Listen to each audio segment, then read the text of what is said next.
Across China, there are places where architecture is no longer limited by the ground it stands on. Structures rise into the sky, disappear deep into mountains, cross over water, and redefine the way people move through urban space.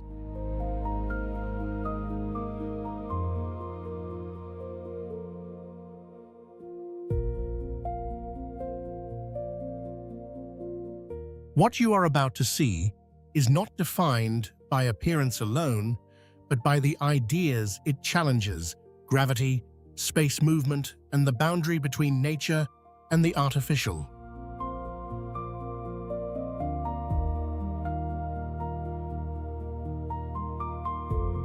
These are not simply buildings, they are engineered experiences created to be entered, felt, and lived inside rather than observed from a distance.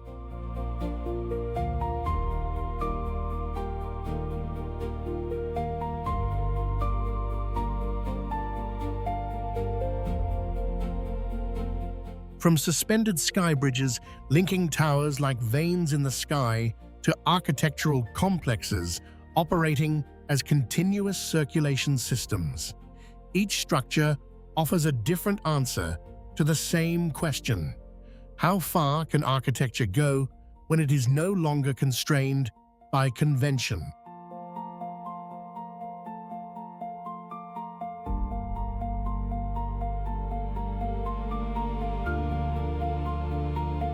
And that is also when the journey truly begins, when you step inside these spaces.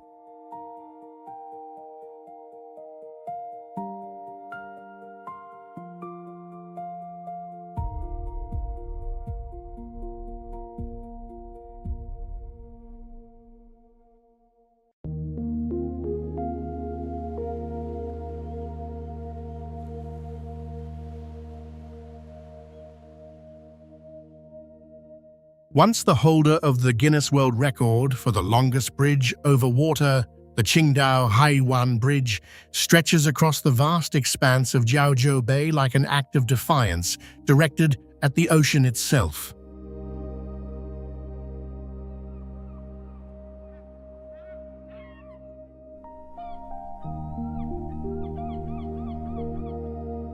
Before the bridge could take shape, engineers had to overcome a marine environment defined by frequent typhoons and dense coastal fog.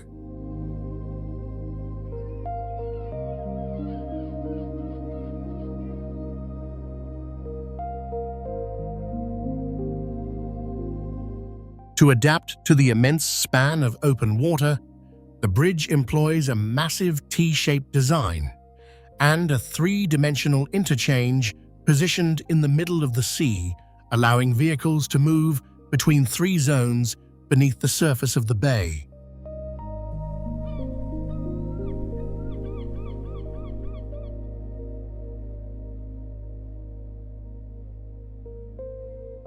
More than 10,000 support columns were drilled deep into the ocean floor to bear the full weight of the steel and concrete superstructure above. The result shortened the route by more than 19 miles and cut travel time between the two shores of the bay in half, turning an obstacle of open water into a straight line drawn with concrete and resolve.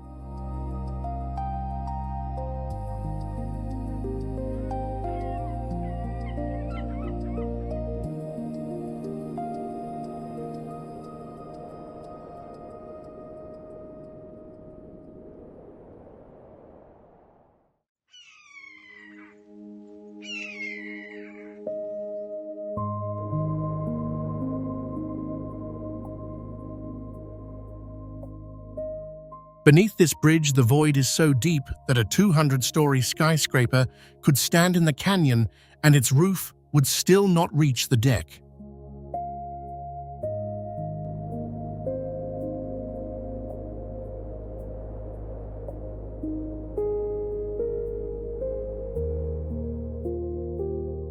The Beipanjiang Bridge holds the Guinness World Record as the highest bridge on Earth, suspended 1,853 feet above the canyon floor. At that altitude, clouds no longer drift overhead. They pass slowly beneath the wheels of vehicles, crossing above, as though the sky itself had been inverted.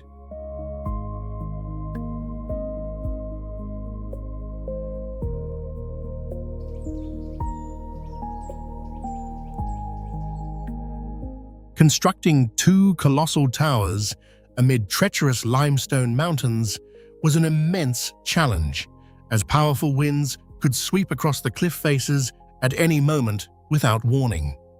To connect each section of the bridge in mid-air, engineers employed satellite positioning technology and enormous cranes operating with millimeter-level precision.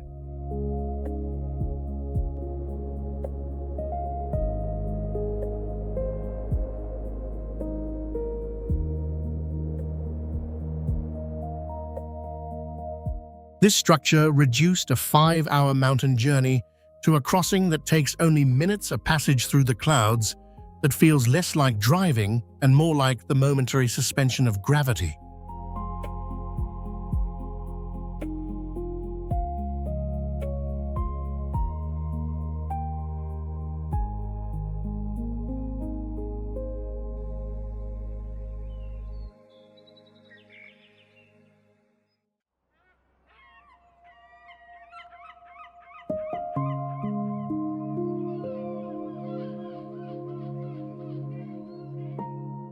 From above, hundreds of white turbines stand amid violent waves like sentinels guarding the sea, and together they are turning the wind into the future.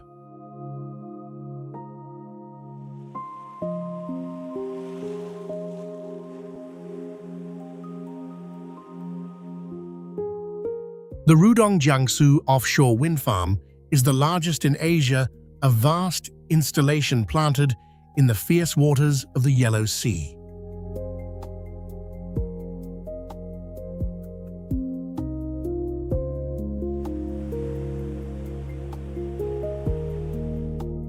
Each turbine blade stretches nearly the length of a football field, and the towers themselves weigh thousands of tons anchored to weak seabed soil through foundations driven deep into hostile geological layers.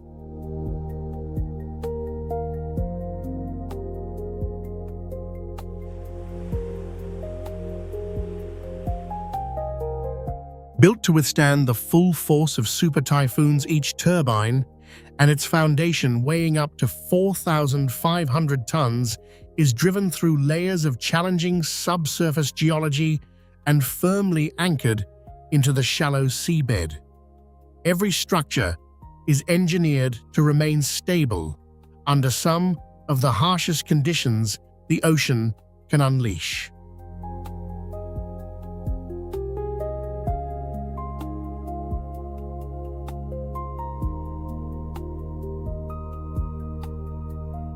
Together, the entire complex operates like a colossal machine, absorbing the energy of powerful ocean storms and transforming their immense force into electricity on an industrial scale.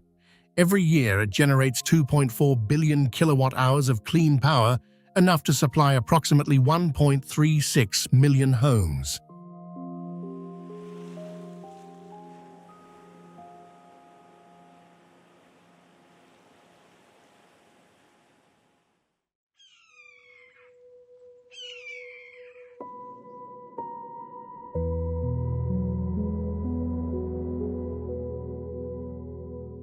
Have you ever driven a road where clouds drift past the windows like slow-moving ghosts, close enough to touch but too indifferent to notice you?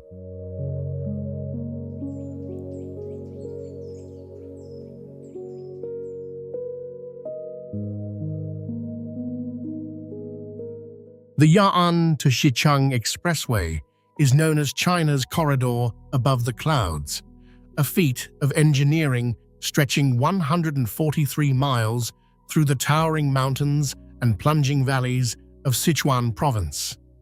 On average, every mile of road lifts the elevation by roughly 37 feet, carrying the route to a height of nearly 7,900 feet above sea level.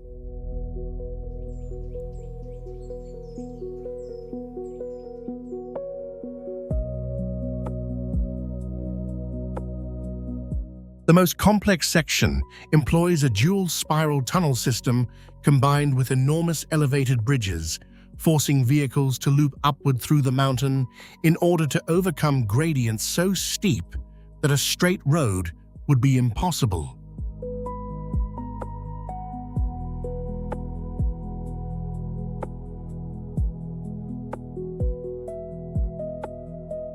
Engineers contended with earthquakes, landslides, and frost while driving bridge piers hundreds of feet into some of the most hostile terrain on the continent.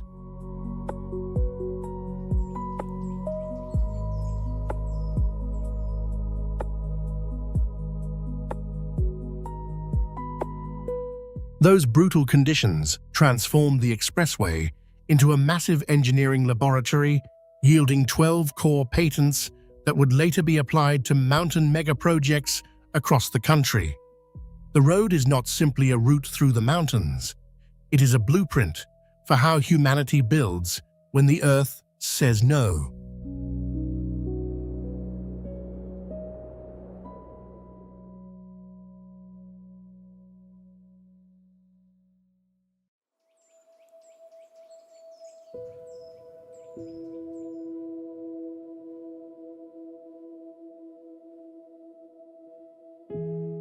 In Shanghai, a 5-star hotel descends into the earth rather than rising above it, and the deeper you go, the more extraordinary the world becomes.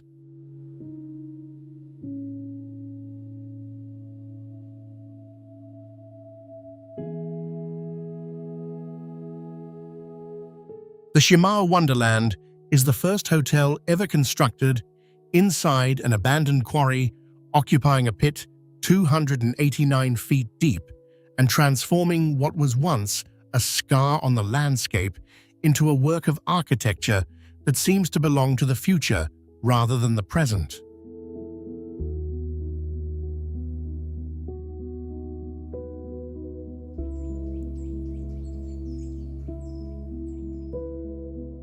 Instead of fighting gravity, the architects embraced the cliff walls and built an artificial waterfall that plunges directly into the lake at the bottom of the pit.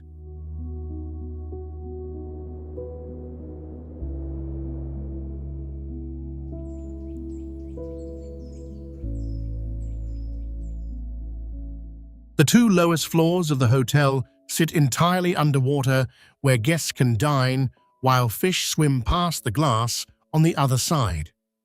To operate this sealed subterranean environment, engineers solved complex challenges involving flood prevention and emergency evacuation deep below the surface.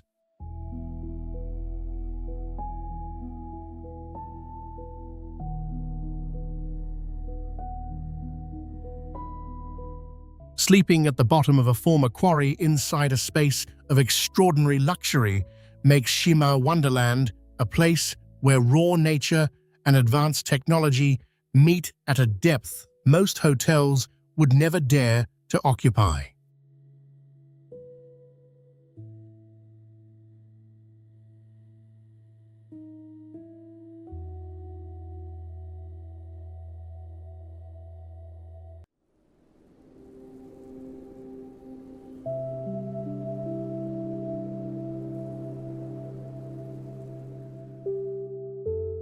In the barren heart of the Gobi Desert, a tower rises from a circle of 12,000 mirrors and creates a second sun on the surface of the Earth.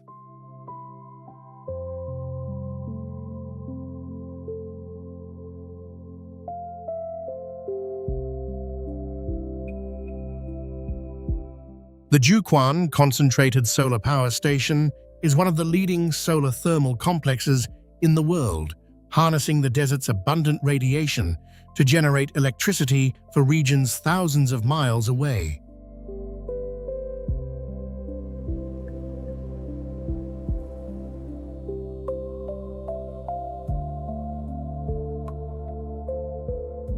At the center of the installation, an enormous solar tower stands surrounded by mirrors, arranged in concentric rings, each one angled to focus sunlight onto a single point and generate immense heat.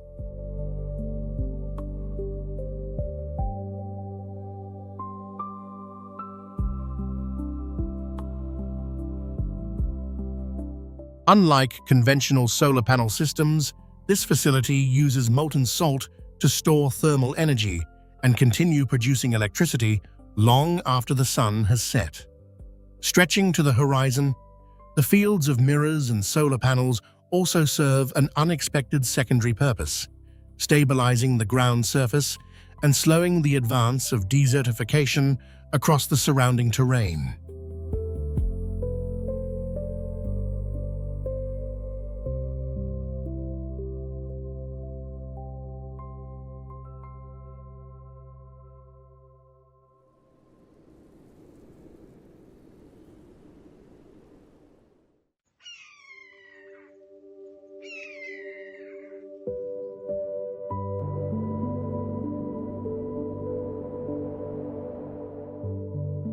At its narrowest point, this entire city is just 98 feet wide. Beyond that, there is nothing but sheer cliffs pressing in from both sides, leaving almost no room for a city to exist.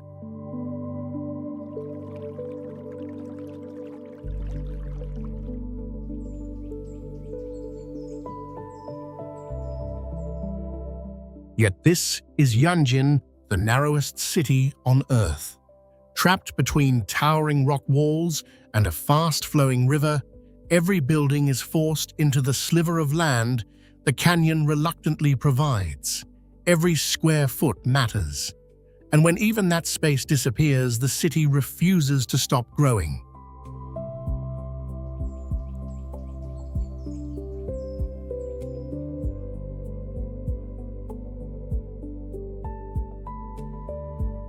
Instead, high-rise buildings are pushed to the very edge of the cliffs, their massive foundations supported by reinforced concrete piles driven deep into the riverbed below. It is engineering born not from ambition alone, but from necessity.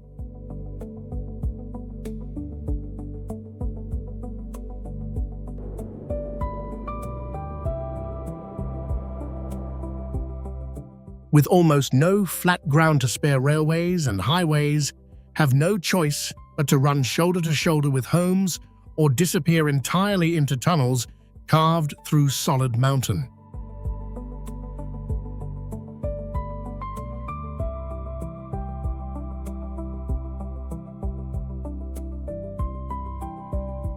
From above, the entire city resembles a ribbon stretched through the canyon, an urban landscape so improbable that it stands as one of the world's most remarkable examples of humanity adapting to terrain that was never meant to be inhabited.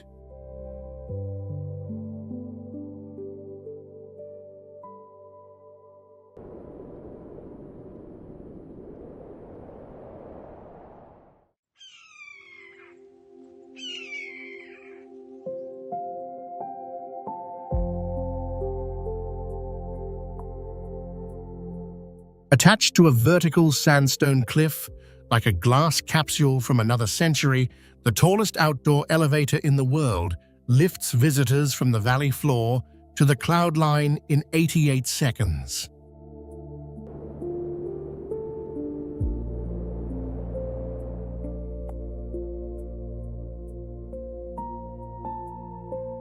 The Bailong elevator sits at the heart of the Zhangjiajie scenic area, suspending a mechanical system weighing thousands of tons directly on a sheer quartz sandstone column.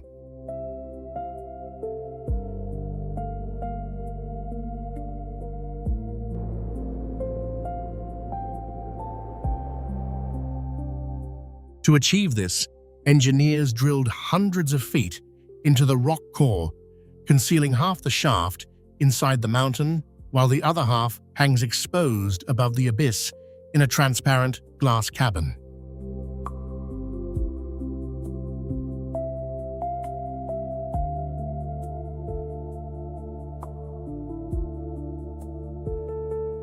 Three double-decker glass cabins operate simultaneously, carrying up to 4,000 visitors every hour. Suspended between a sheer cliff face and open sky, the system appears almost impossible, yet it is engineered with extraordinary precision.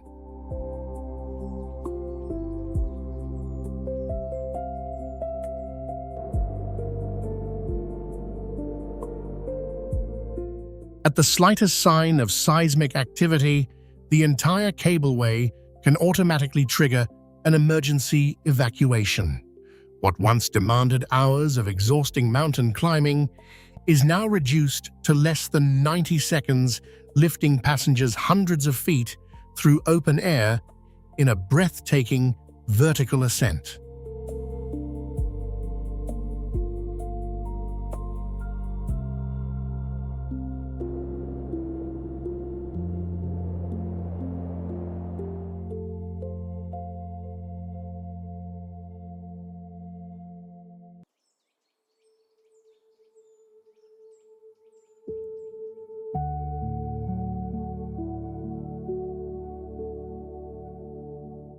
Known as the roller coaster of the gods, this road does not cross the mountain. It spirals around it in three stacked loops suspended above empty space.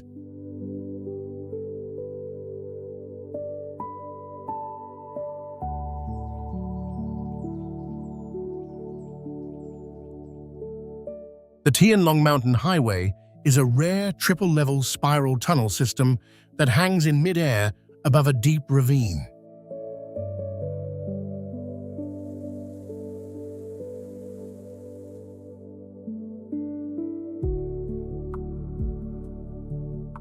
Rather than boring through the rock, engineers bent the road into a colossal spring, allowing vehicles to gain more than 1,100 feet of elevation by rotating 360 degrees between cliff walls and canyon depths.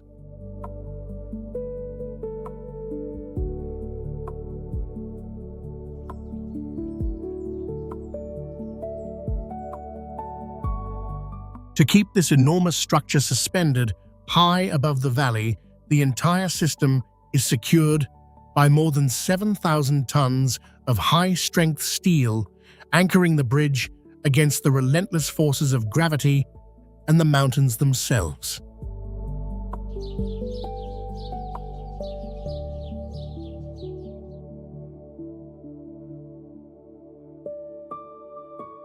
Its three stacked levels create a surreal visual effect, with vehicles continuously weaving between towering rock walls and open sky. Every curve is carefully engineered, allowing the road to conquer the mountain's extreme gradient without cutting through its solid core.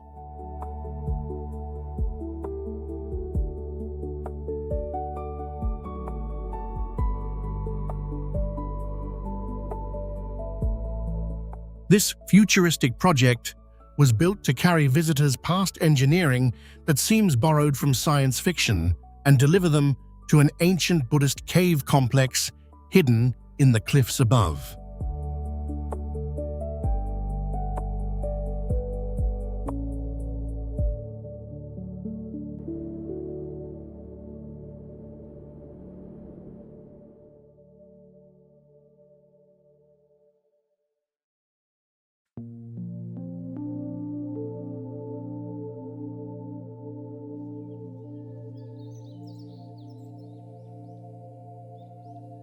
This is not a portal to the future. It is a five-star hotel standing on the shore of Lake Taihu, and its reflection on the water has made it one of the most recognizable silhouettes in modern Chinese architecture.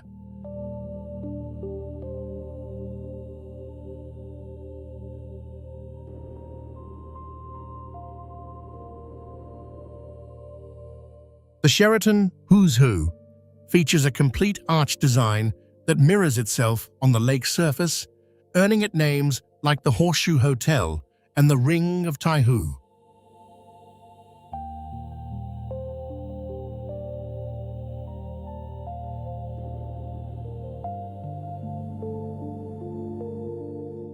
Inspired by the traditional stone bridges found in classical Chinese ink-wash paintings, architect Ma Yansong transformed a historical concept into a contemporary structure of extraordinary presence.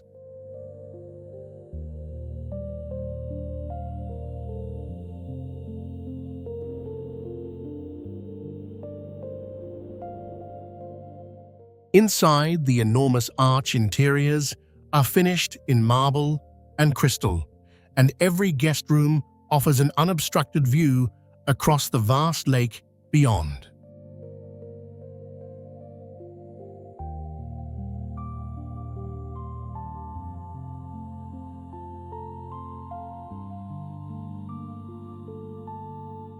More than simply a hotel, the Sheraton Huzhu has turned the skyline of Lake Taihu into a landmark visible from a remarkable distance, a circle of light and stone, resting on the water like a question the horizon has been asked but never answered.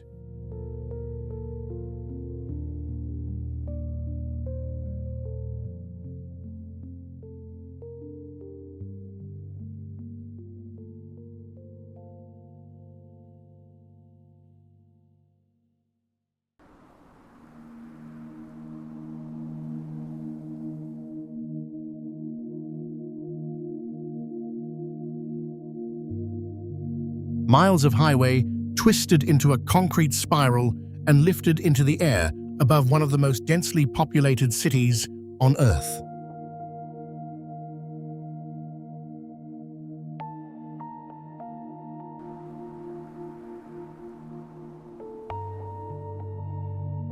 The Yan'an East Interchange is one of the largest-scale traffic projects ever constructed, transforming Shanghai's congested ground-level roadways into a multi-layered system of elevated expressways stacked 6 levels high.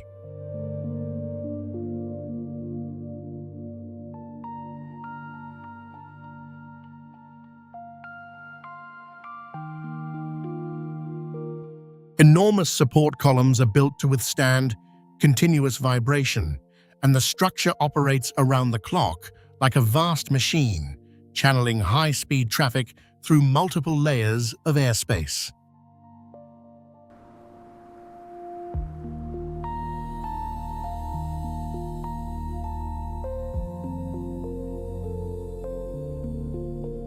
What sets it apart is a network of cameras, sensors, and AI-powered radar systems installed across the entire interchange. This infrastructure transforms the concrete structure into an intelligent network that monitors and regulates traffic flow in real time, making decisions faster than any human operator could manage.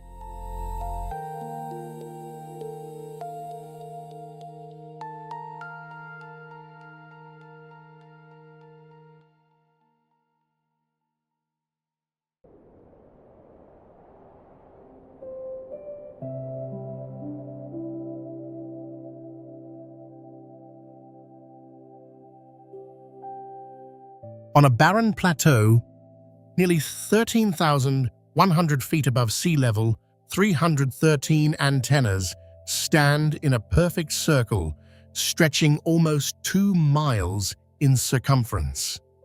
From the air, the entire structure looks less like a scientific instrument than a landing pad built for spacecraft.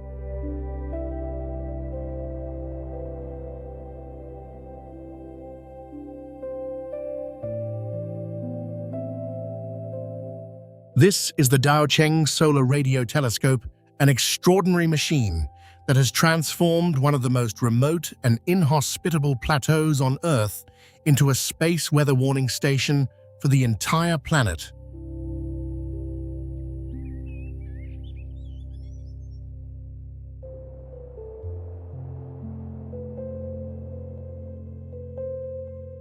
Building it was a monumental challenge. The plateau is freezing dry and almost completely devoid of infrastructure, forcing engineers to transport, install, and synchronize hundreds of precision instruments under some of the harshest conditions imaginable.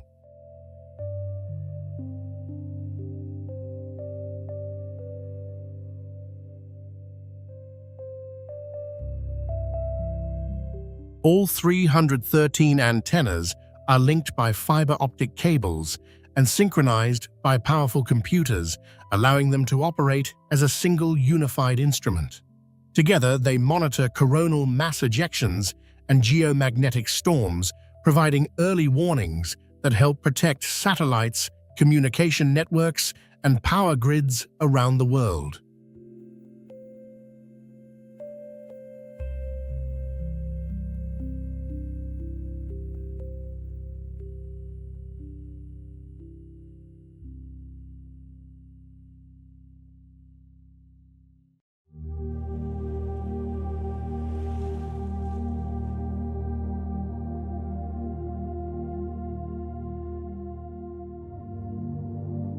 Have you ever felt what it is like to fly across the ocean at the speed of an aircraft during takeoff?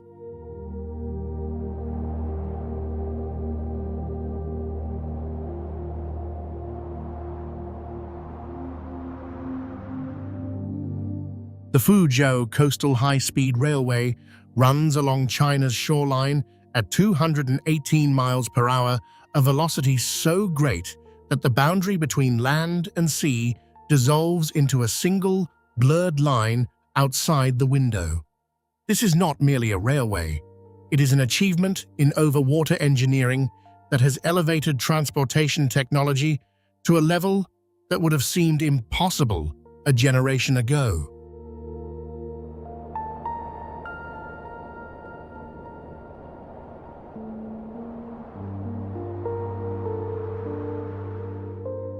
The most challenging sections involve three enormous sea-crossing bridges, where engineers had to contend with saltwater corrosion and violent tropical storms. Specialized steel alloys and advanced anti-corrosion technology keep the bridge spans stable over extended periods. In less than an hour, the line connects three major cities through a high-speed journey across the open sea.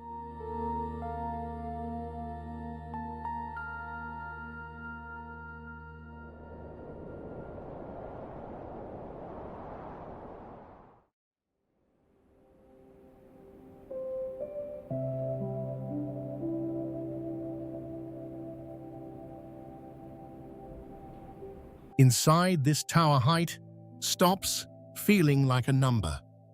Before your mind can grasp its scale, you've already traveled more than 100 floors, lifted by one of the fastest elevators ever built.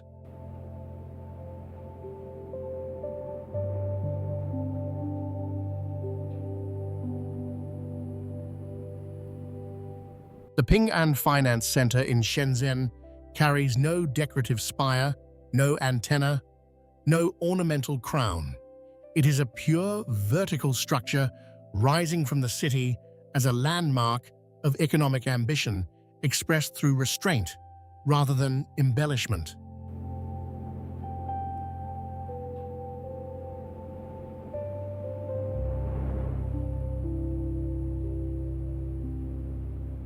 Its entire surface is wrapped in more than 3 million pounds of stainless steel designed to resist corrosion from salty coastal air and remain polished for centuries without surface maintenance.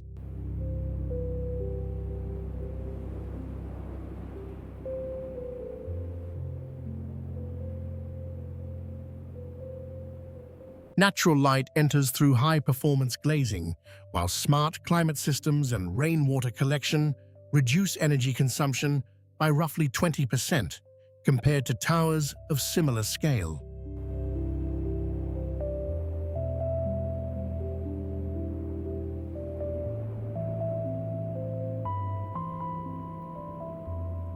Few people know that the original design called for a height of 660 meters, but the antenna was removed during construction to avoid disrupting air traffic, making it the tallest completed tower on Earth without a decorative tip.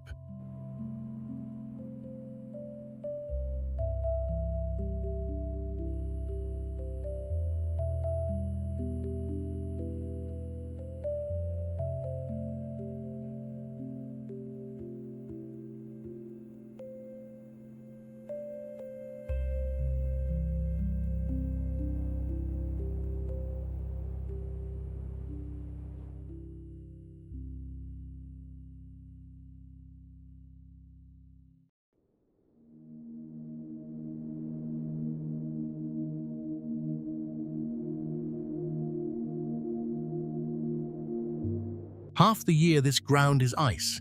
The other half, it's a swamp. Somehow, it became the foundation of an extraordinary building.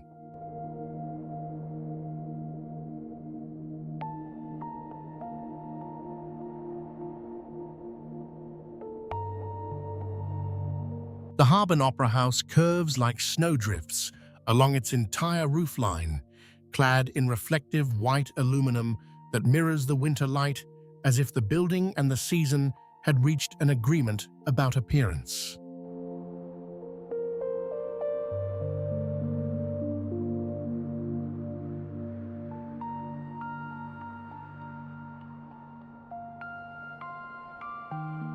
Inside, there are no fixed straight lines.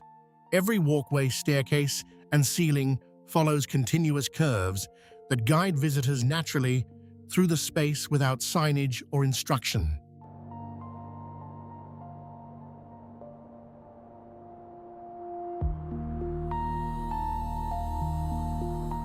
The wooden walls of the auditorium were CNC cut, based on acoustic simulations, optimizing sound reflection and absorption across different zones with a precision that the ear registers, but the mind does not consciously detect.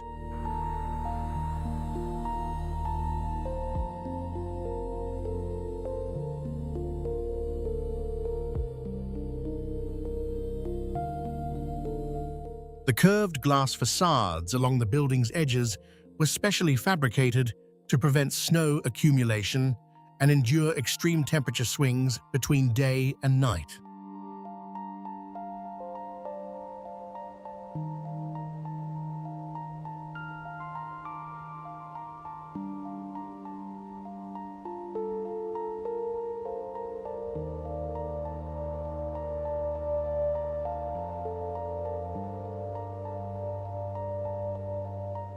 This is one of the few opera houses in the world constructed entirely through three-dimensional digital modeling, without a single traditional paper drawing produced during the design process.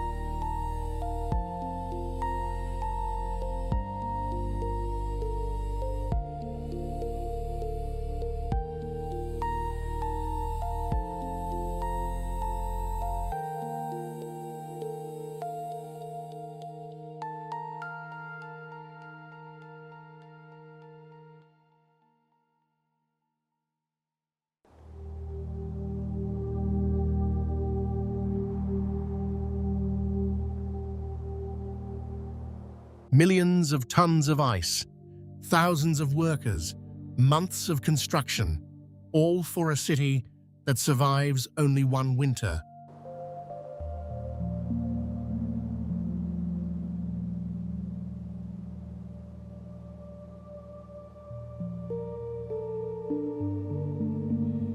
Every year in Harbin, more than 26 million cubic feet of ice are harvested from the Songhua River and transformed into a frozen metropolis unlike anywhere else on Earth.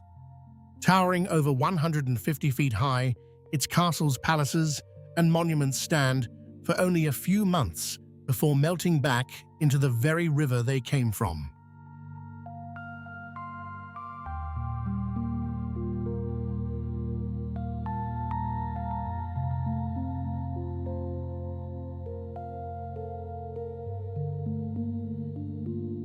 Building this city is an engineering spectacle of its own. Workers cut crystal-clear ice blocks up to 3 feet thick in temperatures colder than Antarctica, hauling slabs weighing hundreds of pounds across the frozen river before carving them into extraordinary structures.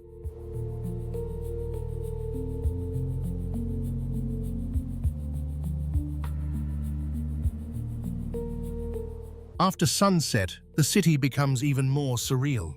The transparent ice refracts colorful lights, turning every street and tower into glowing architecture that seems to be sculpted from light itself.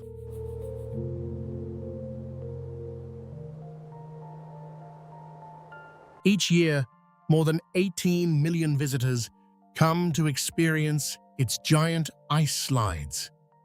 Illuminated mazes, frozen palaces, and even hotels kept at -10 degrees Celsius.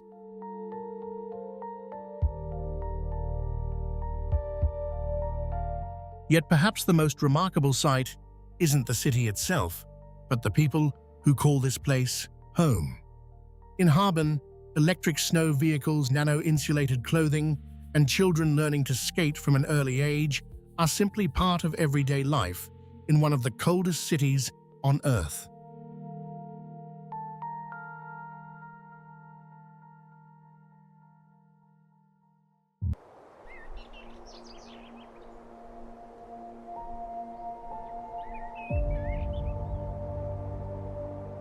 It looks like a mistake, a wooden toy glued to the face of a cliff by someone who did not understand gravity.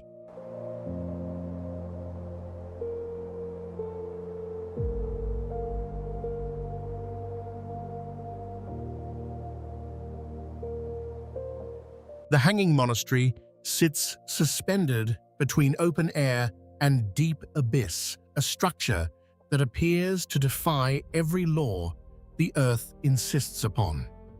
Despite housing roughly 40 interconnected rooms, the entire complex is anchored primarily by only 27 load-bearing pine beams driven directly into the rock face.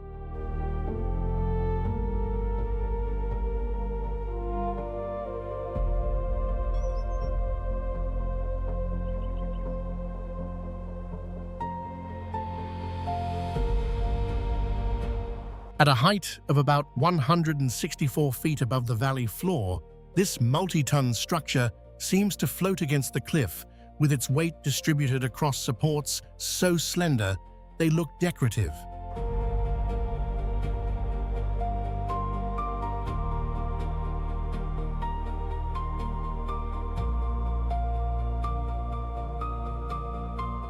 Along corridors barely wide enough for a single person, every step produces dry, creaking sounds that force even the most fearless visitors to hold their breath.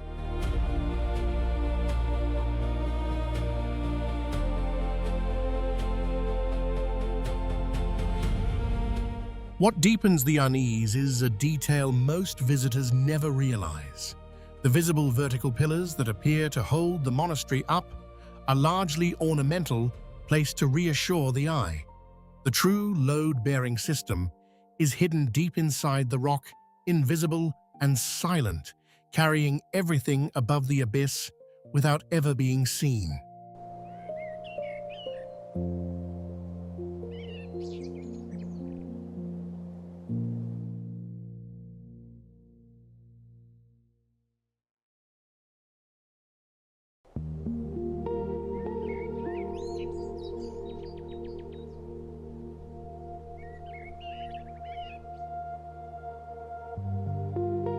Nobody can tell you exactly what lives here, but everyone who lives nearby agrees that there are places in this forest where you do not belong.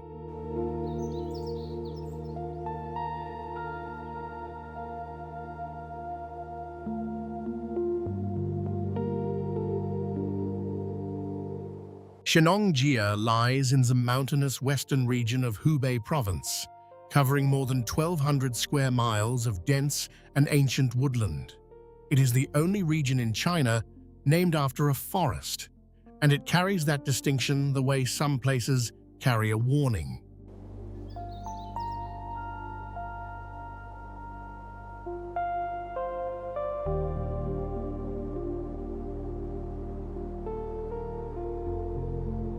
What makes Shenongjia unusual is not just its age or its scale, but the presence of phenomena that resist simple explanation.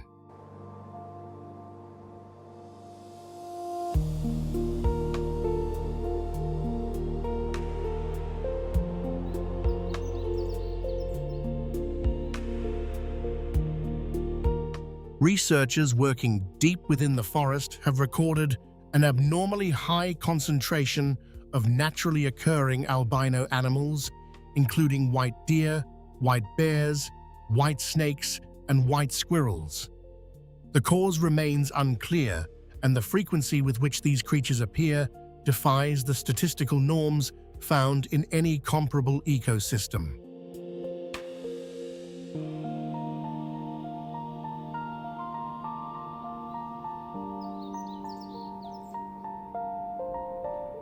The Chinese government strictly prohibits tourists and residents from entering the deepest primary forest zones.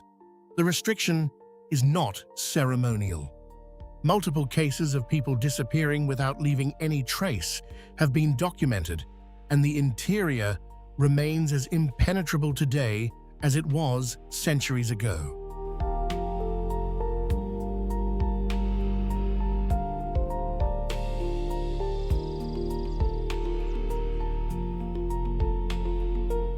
Within the local community, an old rule is still spoken aloud and still obeyed. See a white deer and turn back. See red mist and hold your breath.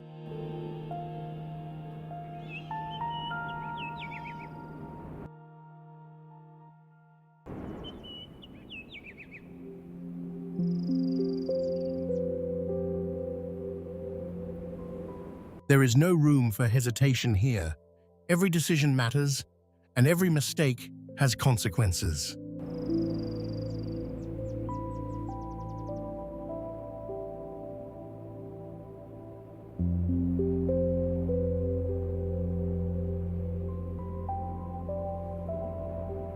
Guoliang Hanging Road is a tunnel roughly 3/4 of a mile long, carved directly through a sheer limestone cliff face. At 16 feet high and 13 feet wide, it allows vehicles to pass through the mountain itself, with one side open to the canyon in a series of rough-hewn windows that look straight out over the abyss.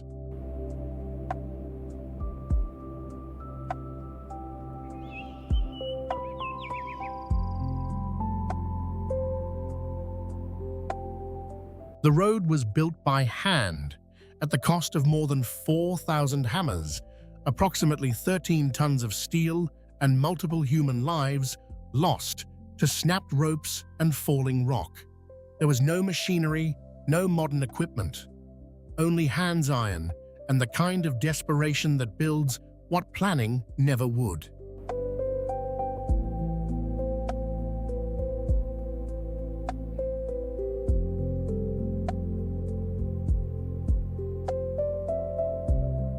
Because the tunnel was carved without precision tools, the interior surface remains rough and sharp, grinding against tires and scraping vehicle frames with every passage. The windows, cut into the cliff wall for light, are not glazed openings, but raw holes punched through stone with no guardrails and no barriers between the road and the fall.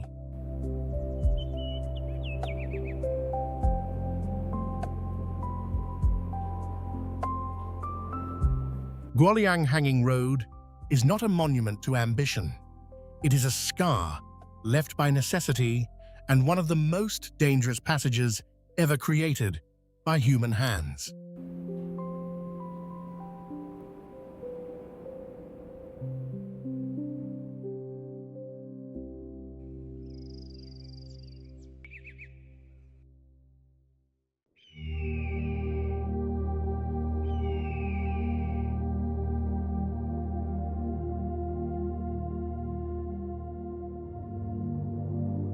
It rises like an arrogant pyramid of ice and stone, worshipped by the faithful and feared by those who know what it has done.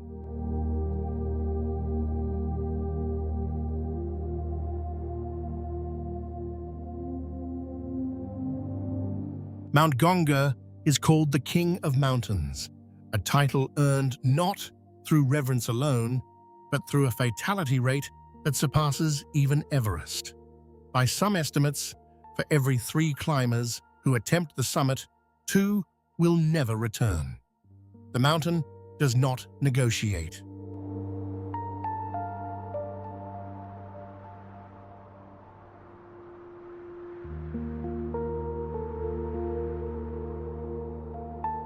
Near vertical slopes approaching 80 degrees combine with glaciers scored by deep and hidden crevasses, forming a maze where a single misstep erases every possibility of survival. The terrain offers no flat ground, no shelter, no place to rest without risk.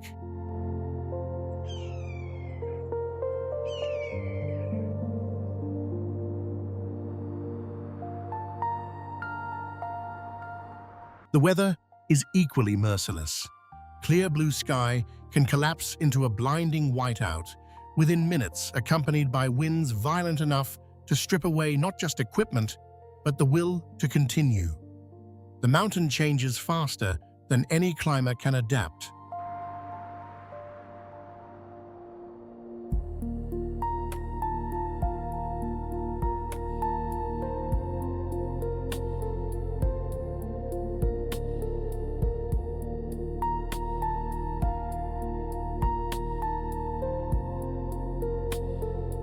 This cruelty was seared into memory in 1981 when a team of 12 highly experienced mountaineers from Hokkaido pushed toward the summit and were swallowed by the storm. The mountain kept them, as it has kept so many others, without explanation and without return.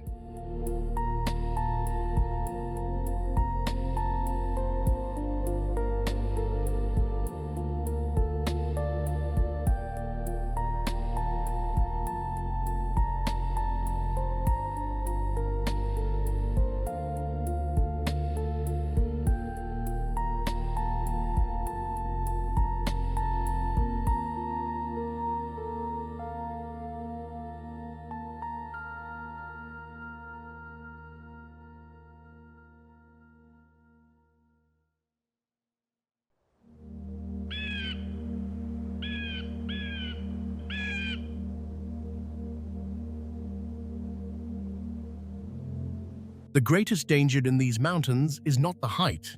It is the moment when the sky and the ground become the same thing.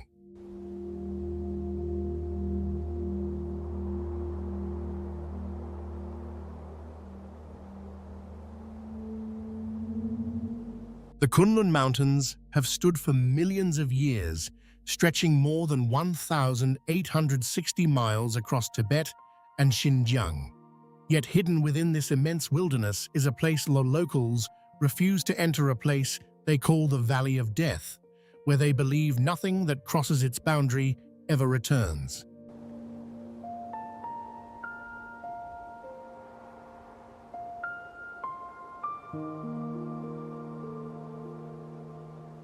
Weather in this region shifts within minutes, from scorching sunlight to violent thunderstorms.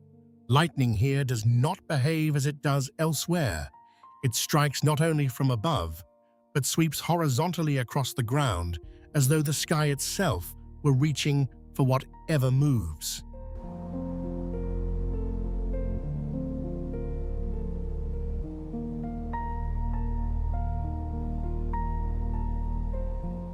Beneath the fine white snow lie sinkholes and pockets of liquid mud that can swallow people and livestock in seconds. When strong winds rise, snow is whipped into dense white curtains, erasing all sense of direction and leading the disoriented to walk unknowingly into nearby ravines.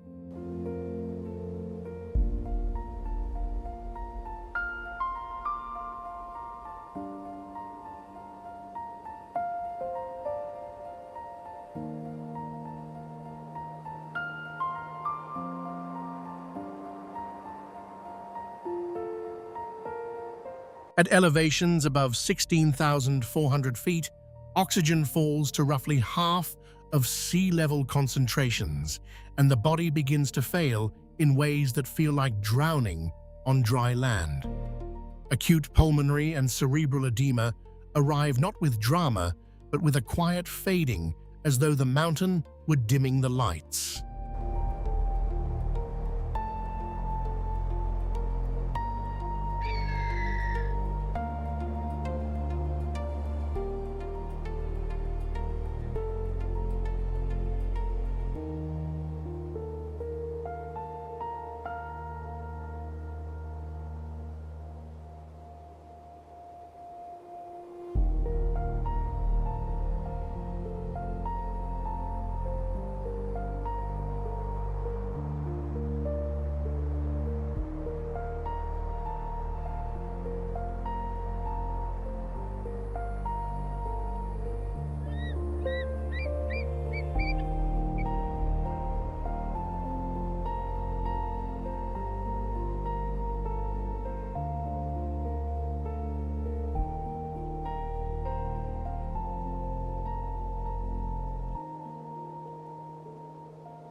There is a place where the ground cannot be trusted, the air refuses to sustain you, and the cold is patient enough to outlast every mistake.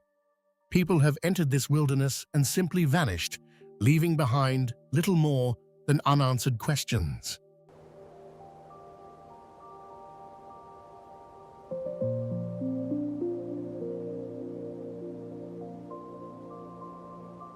Hotzil is a UNESCO World Heritage Site, often called the third pole of the planet, where living conditions rival those of the Arctic and Antarctic. No one lives here permanently.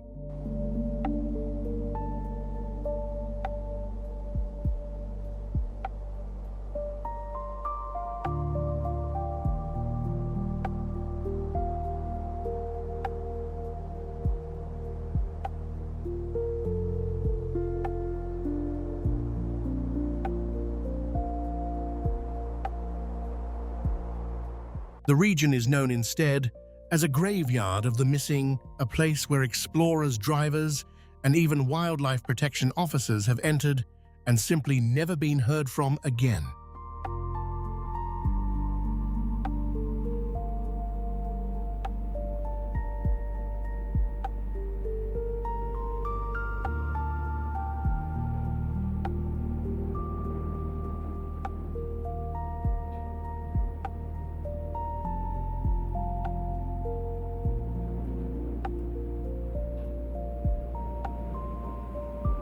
Hidden beneath dry sand and thin ice lie marshes and wetlands capable of swallowing trucks, weighing dozens of tons within minutes.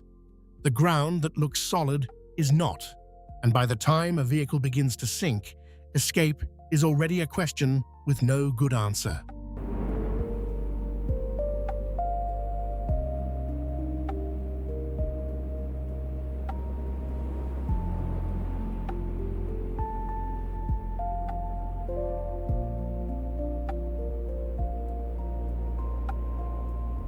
Oxygen levels hover at roughly half of what the human body expects at sea level, enough to trigger pulmonary or cerebral edema within hours. Even in midsummer, nighttime temperatures plunge far below freezing, and in winter, everything is locked beneath ice that does not intend to release what it holds.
There is a lake that no longer exists, and a silence where it used to be that has swallowed everything sent to find it.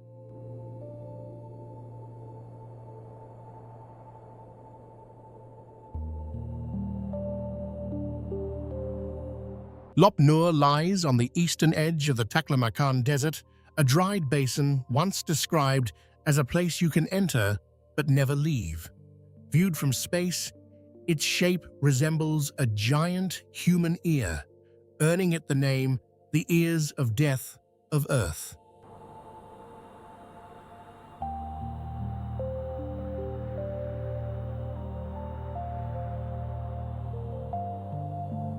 During the 20th century, Lop Nur served as China's secret nuclear testing ground. 45 detonations shook the basin over decades of military lockdown, and areas of radiation contamination that have never been fully disclosed to the public. The landscape still carries the invisible scars of what was done here.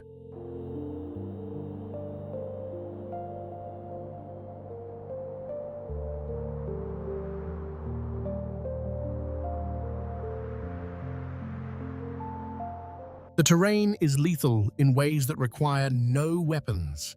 Sand can bury entire vehicle convoys overnight. Winds strong enough to erode metal sweep across the basin without warning.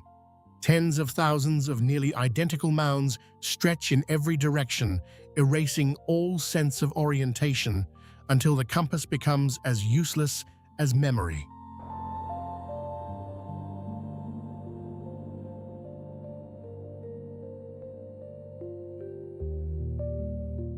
In summer, surface temperatures can exceed 158 degrees Fahrenheit, turning any mechanical failure into a death sentence.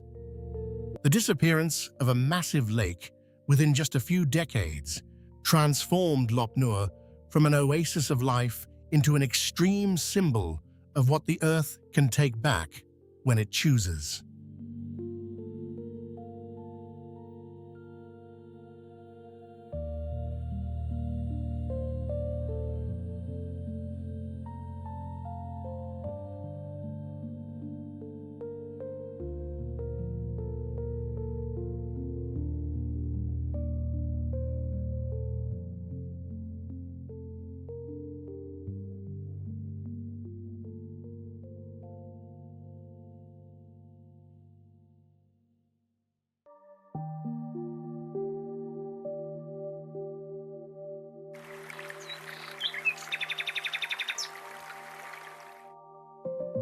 There was once a place where people believed the boundary between the human world and immortality could disappear.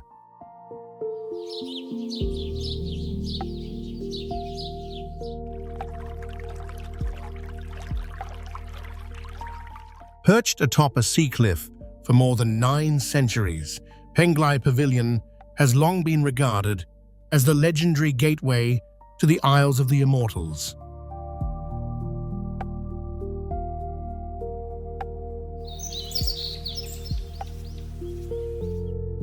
Built in the 11th century, it became a place where emperors, scholars, and pilgrims came not simply to admire the view, but to chase the ancient dream of eternal life.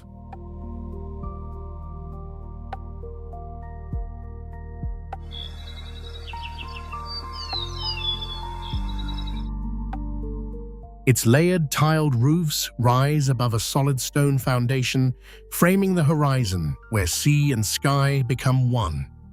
Inside, celestial murals and ancient calligraphy preserve a world where myth and history have long existed side by side.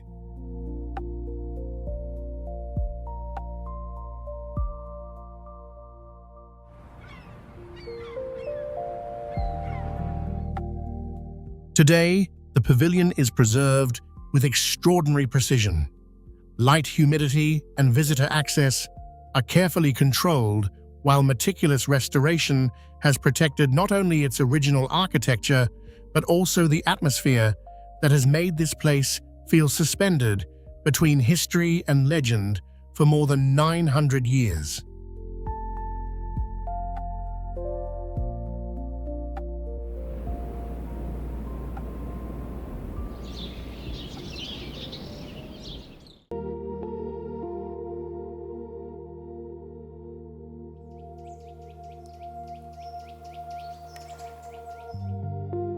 Behind a wall of rammed earth, stretching 4 miles long and rising 40 feet high, an entire city from the Ming and Qing dynasties continues to breathe.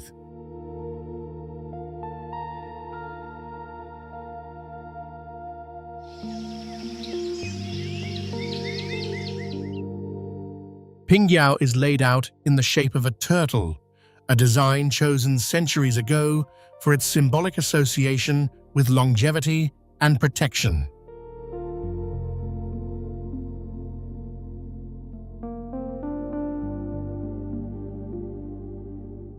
Within the walls, more than 4,000 traditional courtyard houses remain intact, forming a unified architectural space so consistent in style and proportion that walking through its streets feels less like visiting a preserved site and more like stepping backward through a door that was never fully closed.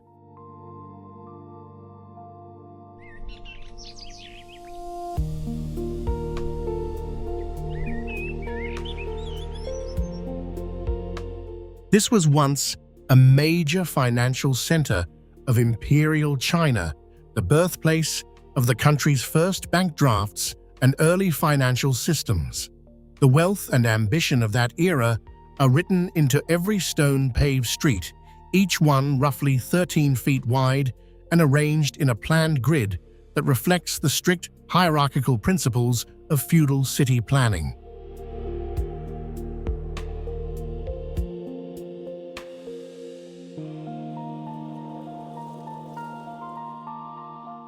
Every year during the Lantern Festival, the old city comes alive with dragon dances, traditional crafts, and displays of light designed in ancient styles that cast the stone walls and wooden doorways in a warm, flickering glow.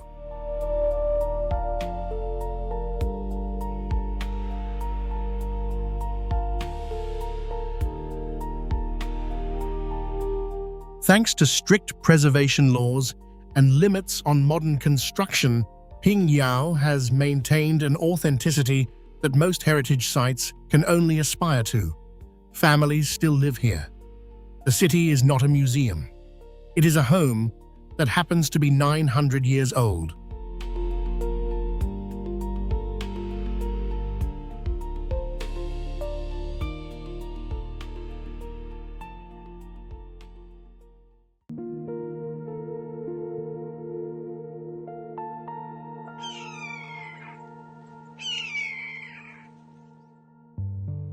In the mountainous interior of Fujian province, enormous circular buildings rise from the earth like fortresses designed not for war, but for the survival of an entire clan.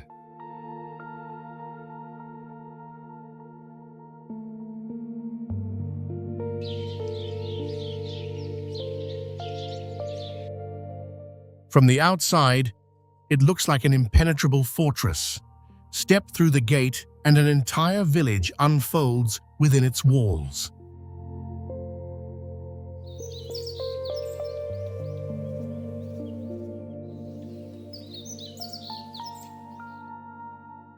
Built from rammed earth stone and bamboo, Yongding Tulu rises up to 60 feet high with walls as thick as 6 feet all without a single steel beam. Round or square in form, each structure was designed to protect its inhabitants with one fortified entrance and no ground floor windows.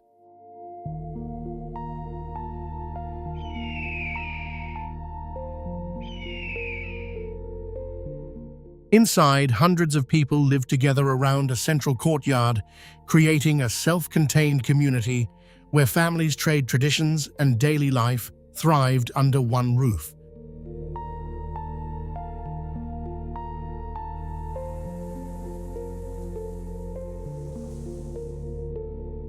Built by the Hakka people, during centuries of conflict, the Tulu was more than a home. It was a fortress, a village, and a symbol of unity built to endure for generations.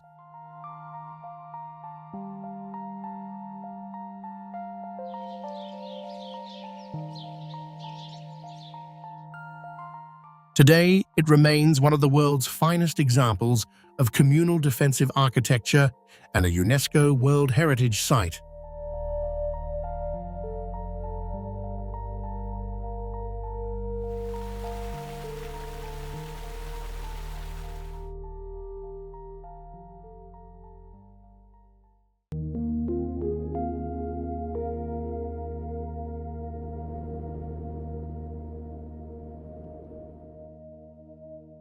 Stand beside the Yangtze River, and you're standing where a single battle changed the course of Chinese history.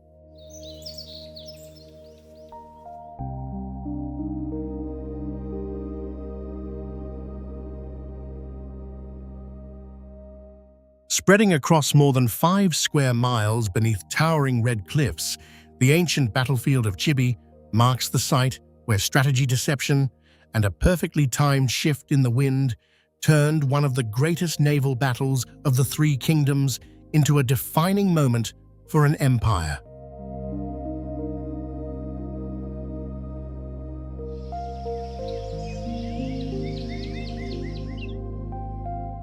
Today, reconstructed watchtowers, military camps, towering statues, and riverside pathways allow visitors to retrace the movements of legendary generals, revealing how the landscape itself became one of the most powerful weapons on the battlefield.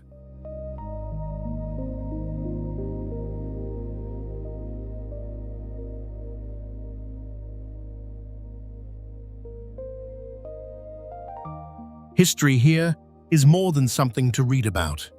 Through battle reenactments, martial arts performances, and interactive military programs, Chibi transforms one of China's greatest legends into an experience you can walk through.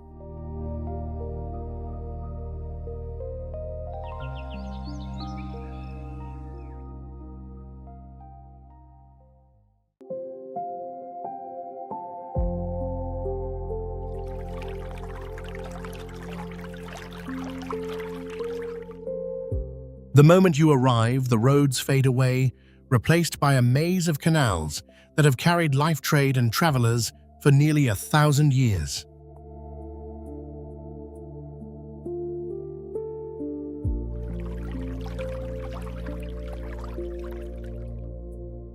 Known as China's first water town, Zhouzhuang is woven together by graceful stone bridges and whitewashed homes with black-tiled roofs, all facing the water as though the canals were the town's true streets.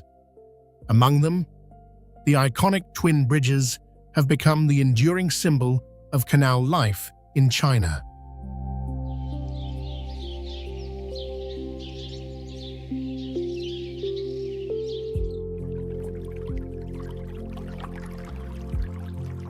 Centuries-old residences such as Jiang Mansion and Shen House still preserve their original wooden halls, carved beams, and elegant interiors, offering a glimpse into the prosperous merchant families who once shaped the town.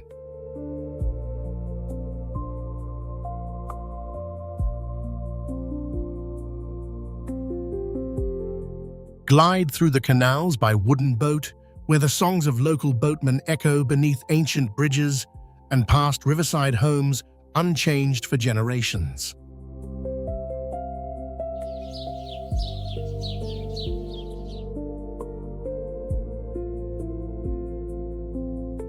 Here it is not only the architecture that has survived, but a way of life kept alive through lantern-making embroidery and traditional crafts that continue to flourish today.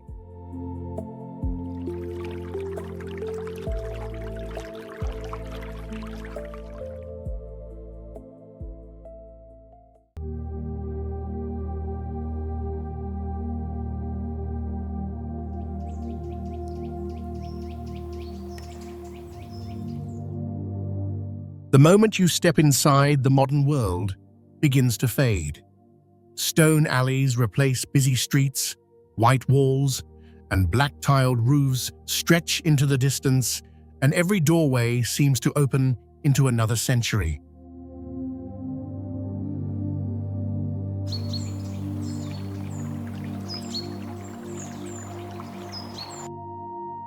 For more than 600 years, Shidi and Hongkong have preserved one of the finest collections of traditional Huizhou architecture in China.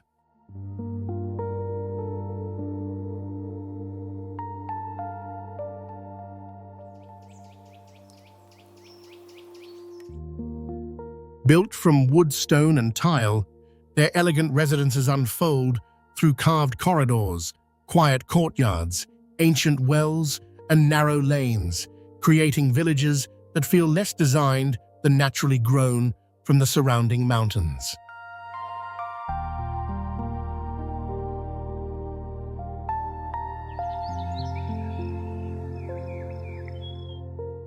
For generations, Han families have preserved traditions shaped by ancestor worship and Confucian ideals. Wealth from the Ming dynasty's salt and timber trade built not only grand homes but academies and a culture where knowledge became the greatest legacy.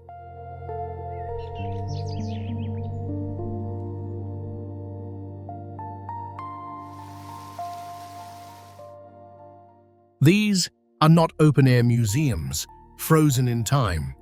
They are living villages where history is woven into everyday life and where every step feels less like exploring the past than quietly becoming part of it.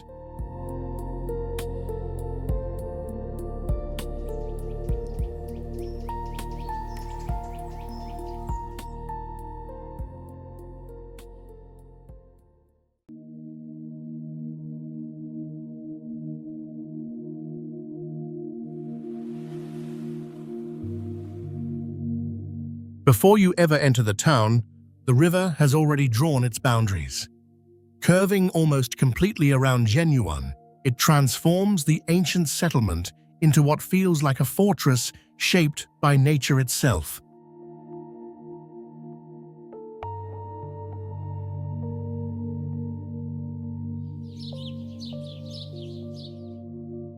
For centuries, this natural barrier protected the town while opening a vital trade route through the mountains.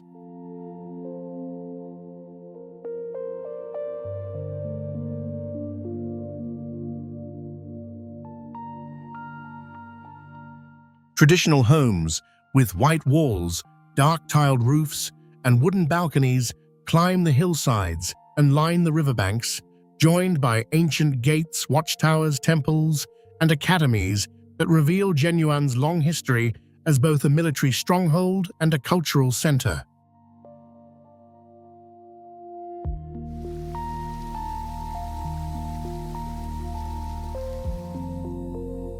Scattered throughout the town, centuries-old stele cliff inscriptions and ancestral temples preserve the stories of dynasties that came and went.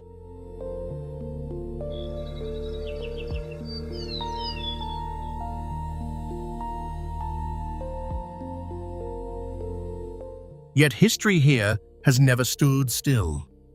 Families still live in ancestral homes, keeping traditional crafts such as fan-making, woodworking, dyeing, and blacksmithing alive from one generation to the next.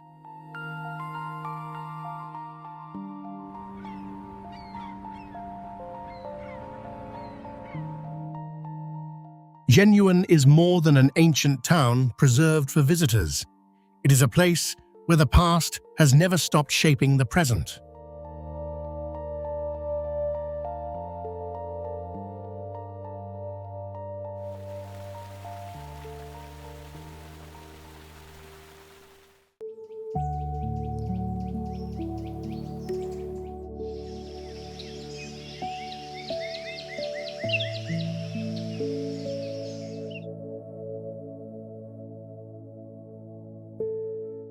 Nine miles of canals, more than 40 ancient stone bridges, and a way of life so closely tied to water that the town and the current are almost the same thing.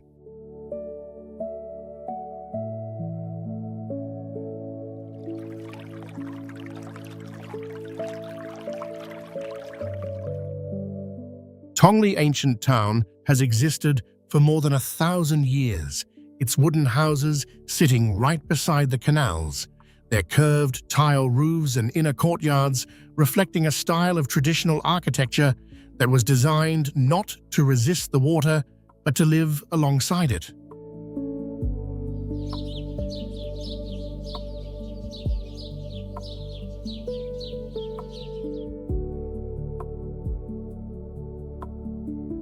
In its prime, Tongli was an important hub for waterborne trade and a home to scholars and artisans whose work shaped the cultural identity of the region.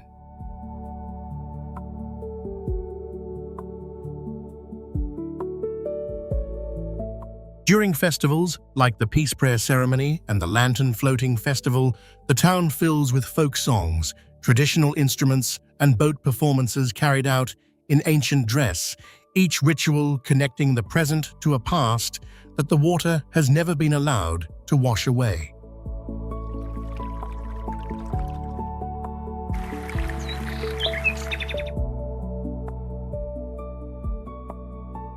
Streets paved with blue stone curve along the canals and arched bridges span the water at intervals so regular they feel like the punctuation marks of a sentence the town has been speaking for 1,000 years.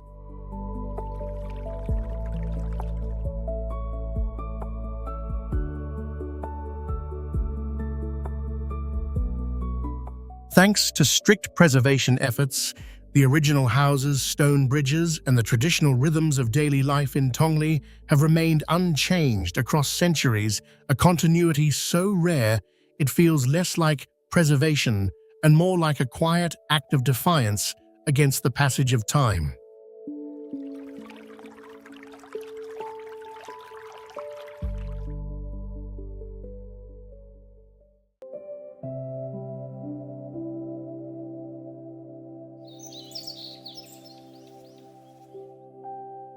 Behind walls, built in the 14th century, a city still stands guard over the largest surviving archive of ancient calligraphy in China.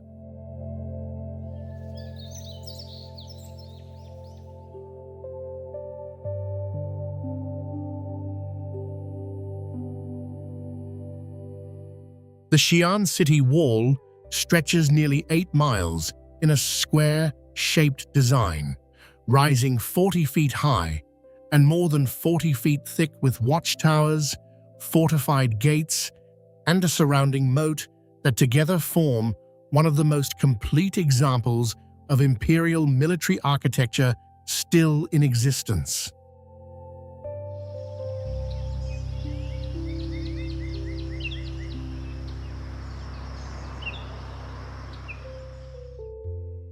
Built from fired brick and rammed earth, the wall was engineered to withstand siege and clearly reflects the strategic planning of an era when the survival of a city depended on the strength of what surrounded it.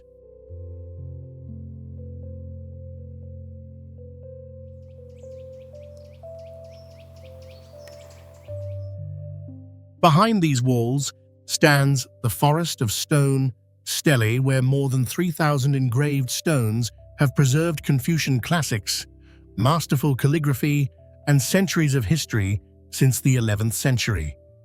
Every stone is a page that time has never been able to turn.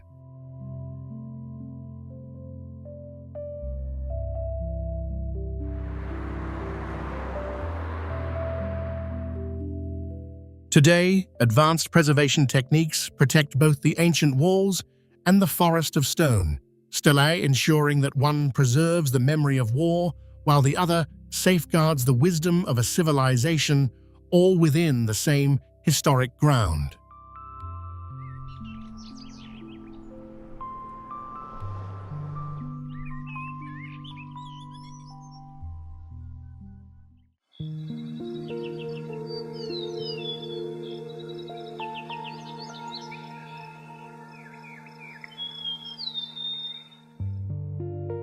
A building can be rebuilt, but the words that made it famous have never needed restoration.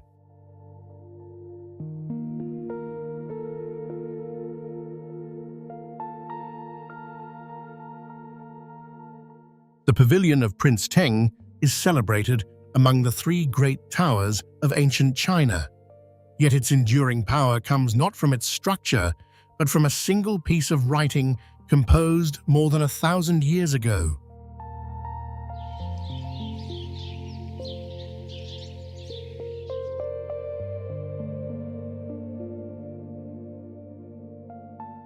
Originally built in the 7th century by a Tang dynasty prince, the pavilion earned its immortality through a masterwork of prose written spontaneously by the poet Wang Bo during a banquet, a text so remarkable that it transformed a regional landmark into a permanent fixture of Chinese literary culture.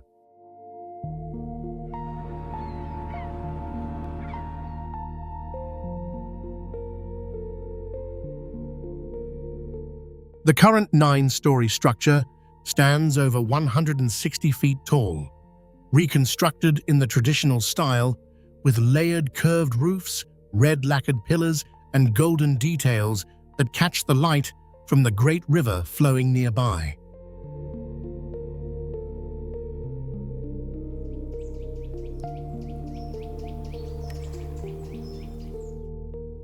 Inside rooms are arranged in the manner of a royal residence, with a study, a grand hall, and exhibition spaces displaying calligraphy antiques and engraved classical texts.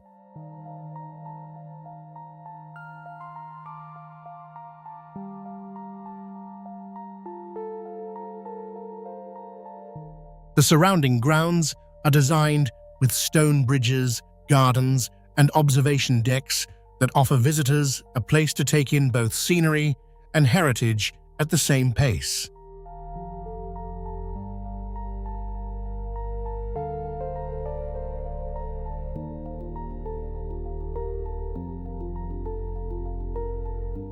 This pavilion is not merely an architectural achievement. It is a cultural landmark where nobility art and the written word converge into a single legacy that has outlasted every dynasty that witnessed its construction.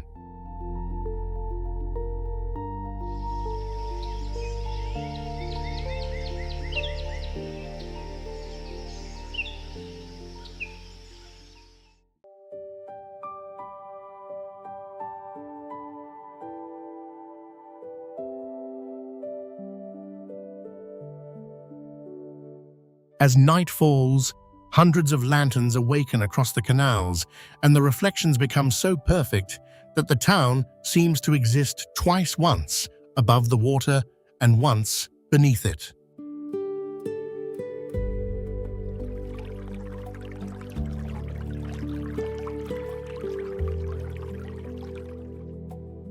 For more than 13 centuries, Wushen has grown around its waterways, where wooden houses, stone bridges, and narrow canals still shape the rhythm of everyday life. Covered walkways, riverside docks, and quiet alleys connect every corner of the town, much as they did centuries ago.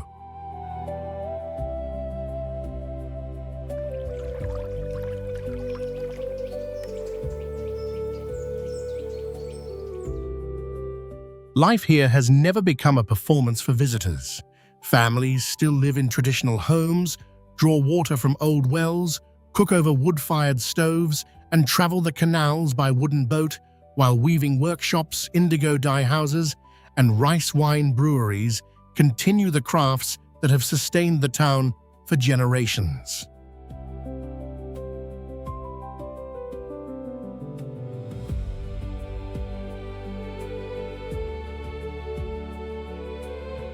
Wushen has not survived by freezing itself in time. It has survived because time never convinced its people to leave.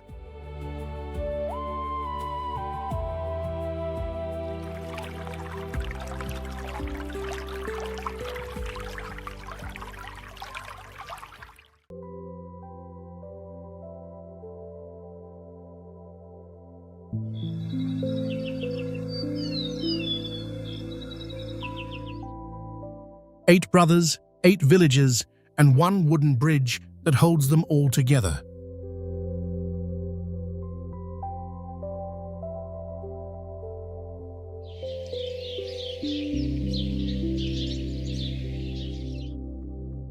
The Chengyang 8 villages are known for their famous covered wooden bridge called the Wind and Rain Bridge, a structure built entirely from timber using traditional joinery without a single nail. It serves as both a crossing and a gathering place, a piece of architecture that is simultaneously functional and ceremonial, practical and sacred.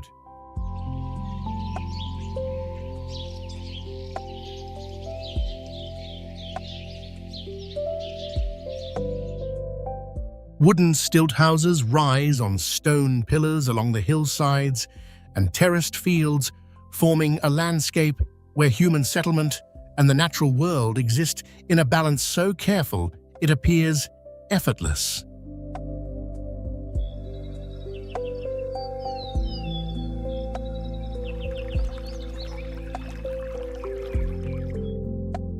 Each village has a central square, a meeting hall, a drum tower, and shared communal spaces arranged according to traditional design principles that have governed life here for generations.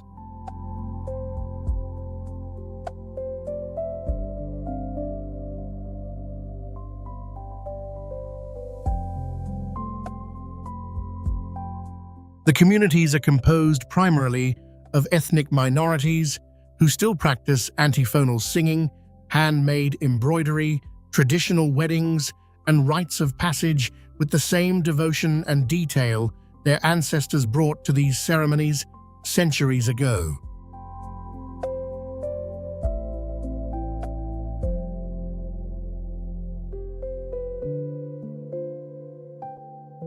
According to local legend, the 8 villages were founded by 8 brothers of the same clan who chose to build separately but remain united, constructing the Wind and Rain Bridge as a physical symbol of their bond and their resilience.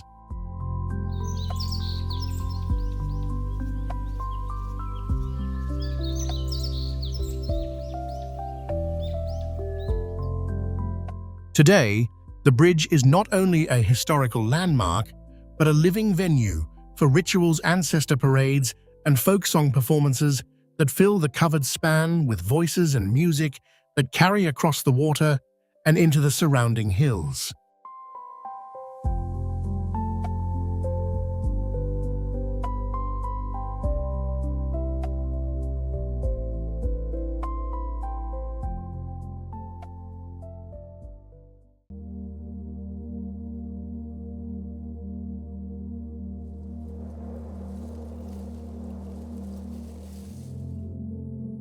"2,000 years of history, and the streets still follow the same grid they were given at the beginning."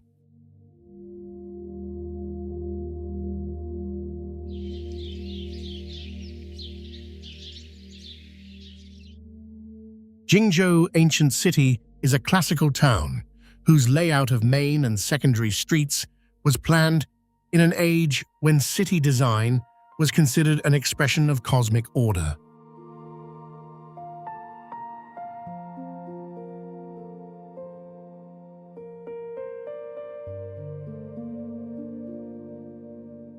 The streets are paved with blue stone and lined with old houses, featuring white walls, black roofs, wooden doors, and finely carved archways that frame every entrance, as though each doorway were a passage between the present and something far older.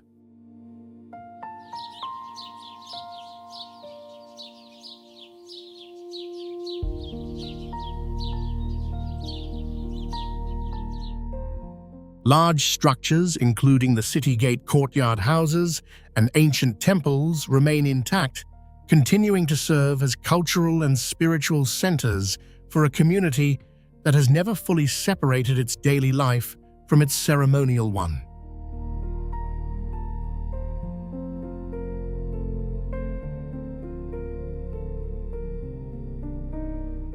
Jingzhou was once a gathering place for scholars, artists, and leaders across multiple dynasties, and the Confucian identity that took root here still shapes the rhythms of local life.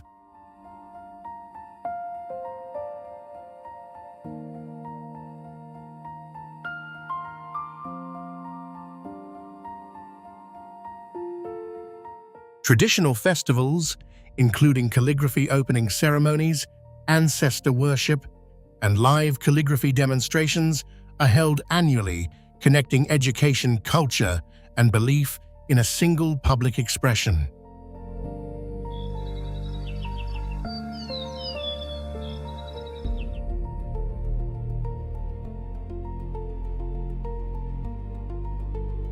Preservation is managed with strict discipline, using traditional materials and methods with clearly separated zones for residential life tourism and heritage protection to ensure that authenticity is not sacrificed for accessibility.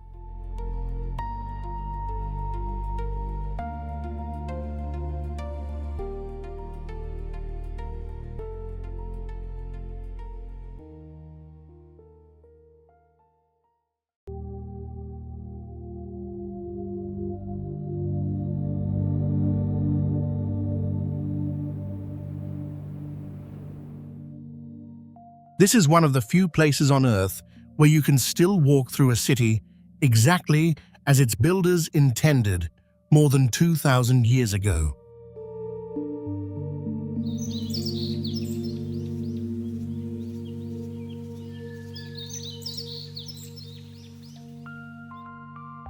Langzhong Ancient City preserves one of China's most complete classical urban layouts, where straight streets, fortified gates, watchtowers, temples, and traditional courtyard homes remain arranged almost exactly as they were first conceived. Every stone-paved lane reflects Confucian ideals of order, balance, and harmony.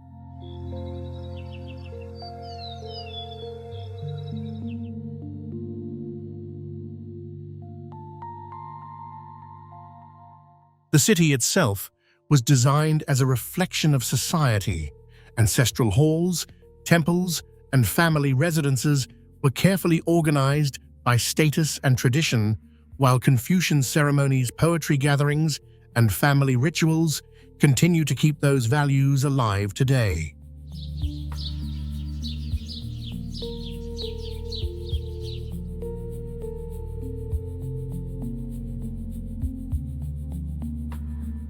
Legend tells of the astronomer Yuan Tiangong, who studied the heavens here and helped shape ancient Chinese calendar systems. His legacy, together with centuries-old stone inscriptions, traditional theaters, and masterful calligraphy, still fills the city with a spirit of scholarship that has endured for generations.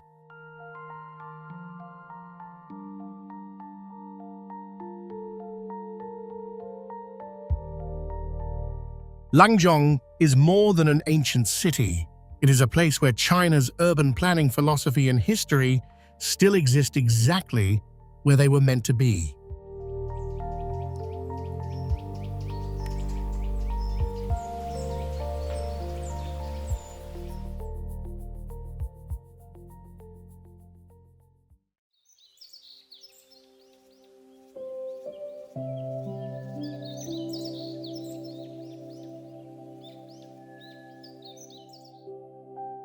In a village where clan life, architecture, and Confucian ceremony have occupied the same ground since the Song dynasty, the distinction between heritage and daily routine has never been clearly drawn.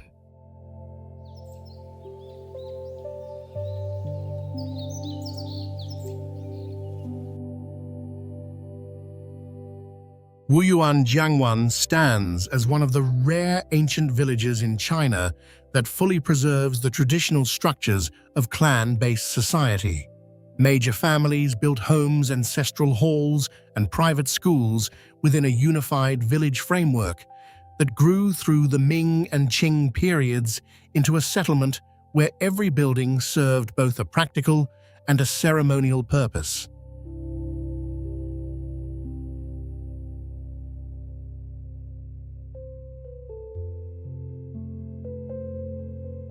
White walls, black tile roofs, stone, carved gates, and courtyard layouts reflect a social organization centered on the family as the fundamental unit of cultural life.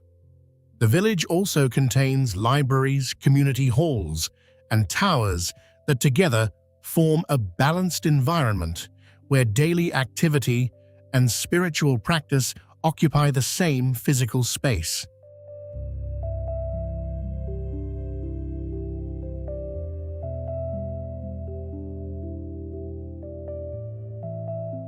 Festivals such as ancestor worship, spring calligraphy rituals, and Chinese character contests are still held each year, drawing both descendants and visitors into ceremonies that preserve ancient rites while weaving in folk performances, music dance, and live calligraphy.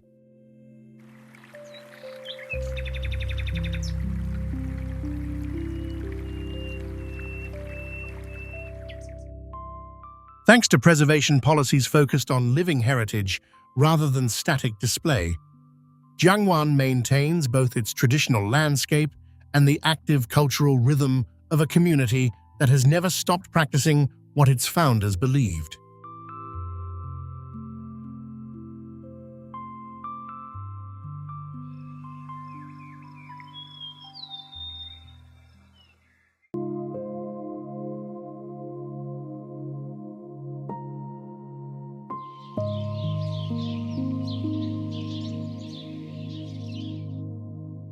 Every house, every wall, every archway built from the same green stone, as though the town and the mountain beneath it were carved from a single piece of earth.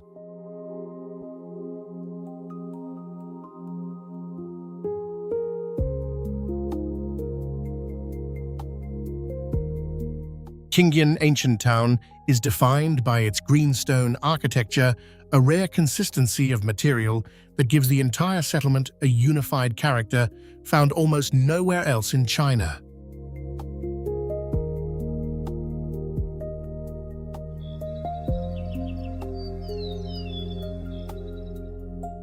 Formed in the 14th century, the town served as an important military base under the Ming dynasty.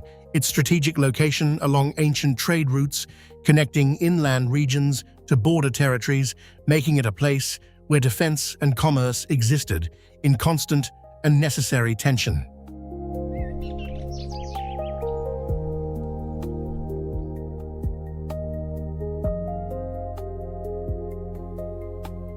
Inside the old walls, temples, guild halls, and ancient residences remain intact, preserving a town within walls layout that merges military function with residential life.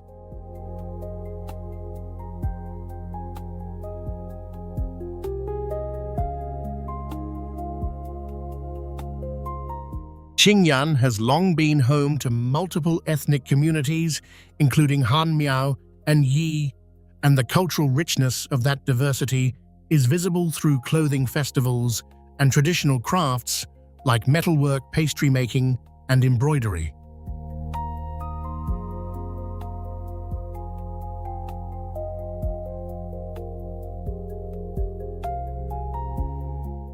Stone stelae and surviving military relics still testify to the town's defensive history and provide valuable material for scholars studying the architecture of conflict.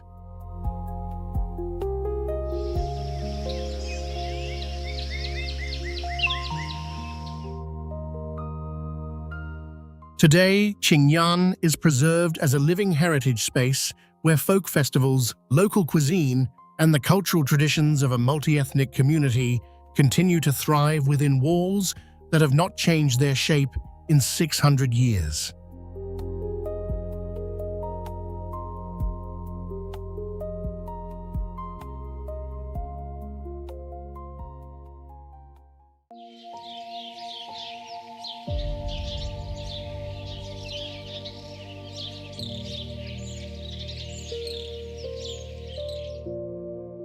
Some people leave home to change their lives. In Heshun, they came back to change their hometown.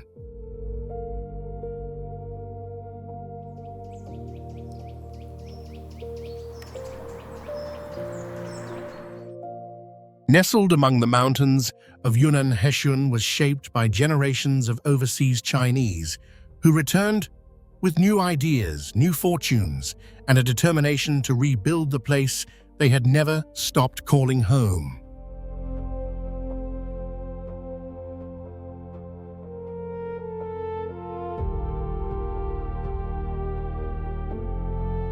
Clay brick houses, black-tiled roofs, stone courtyards, and timber halls blend seamlessly into the surrounding landscape, creating a village where architecture feels like a natural extension of the valley itself.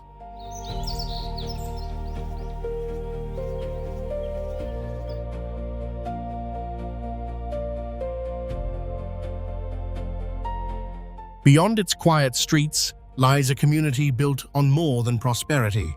Returning merchants transformed their success into libraries, schools, and public spaces, believing that knowledge was the greatest gift they could leave behind.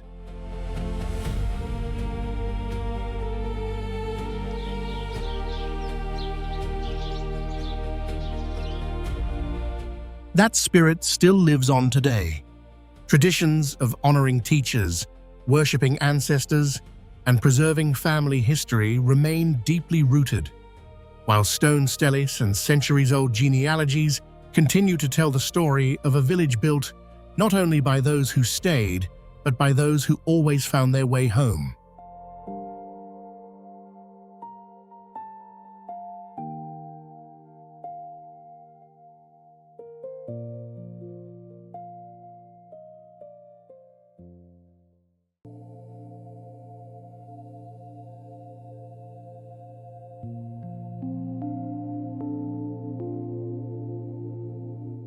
Behind these walls lived a man so wealthy that his fortune was once said to rival the imperial treasury itself.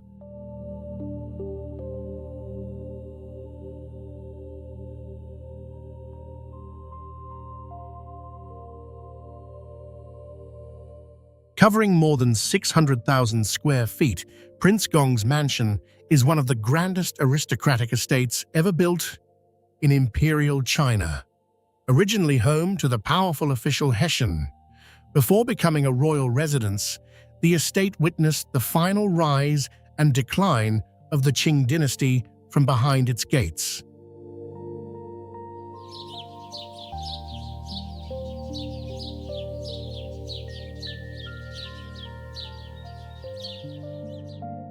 More than 30 halls, courtyards, and pavilions unfold in perfect symmetry, where blue-tiled roofs, crimson pillars, and exquisitely carved wooden details reveal the extraordinary craftsmanship once reserved for the empire's highest elite.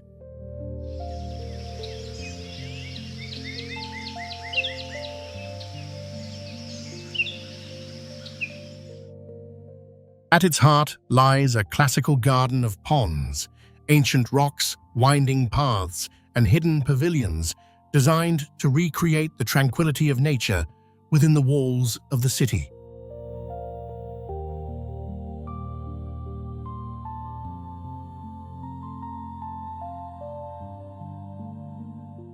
Legends of hidden tunnels and buried treasures have surrounded the mansion for generations, adding mystery to a place already steeped in political intrigue.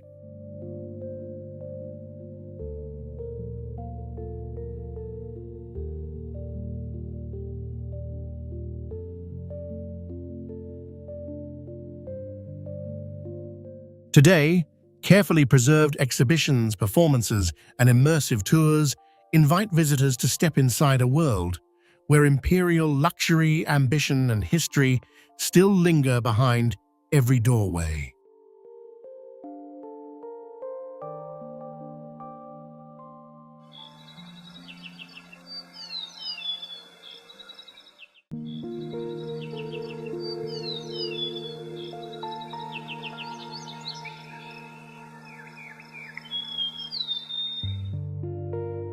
For more than 4 centuries, these shelves have protected one of China's greatest treasures, not gold, but knowledge.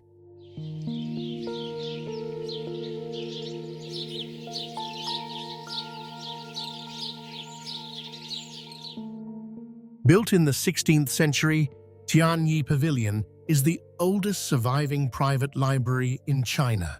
Its wooden halls and tranquil gardens reflect the Ming dynasty belief that learning and nature belong together.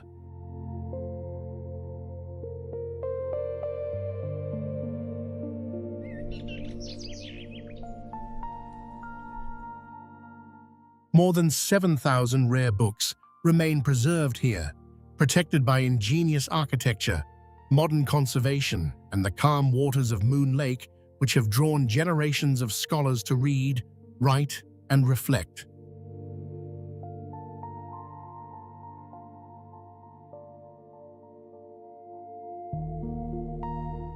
Tianyi Pavilion preserves more than ancient books. It preserves a civilization's devotion to knowledge.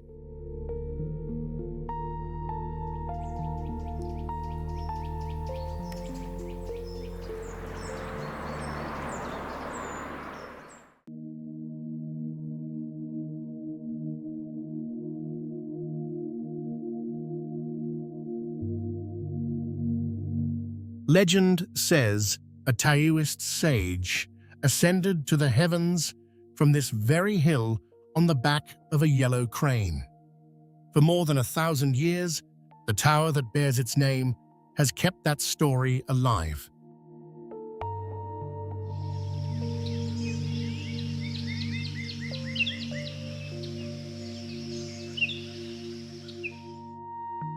Rising above the Yangtze River, the Yellow Crane Tower stands as one of China's most celebrated historic landmarks.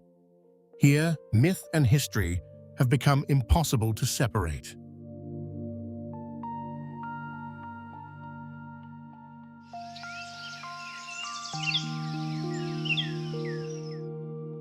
What was once a strategic military lookout gradually became a symbol of transcendence, inspired by a legend that transformed a single hill into one of the country's most enduring cultural icons.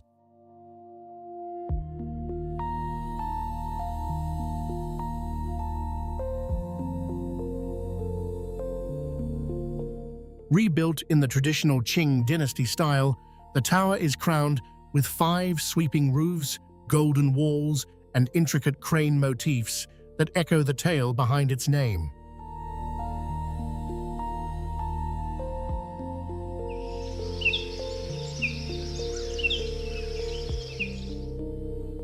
Today, the surrounding gardens host cultural performances, exhibitions, and heritage events, ensuring that the legend of the Yellow Crane continues to be experienced, not simply remembered.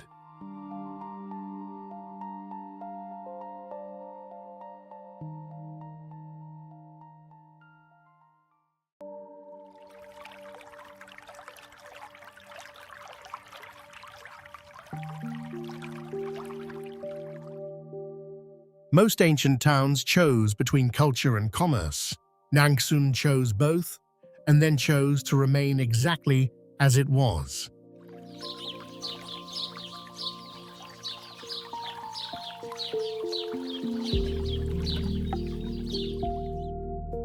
Nangsun is one of the few Jiangnan water towns that once thrived in both intellectual and mercantile life and still preserves its original form today.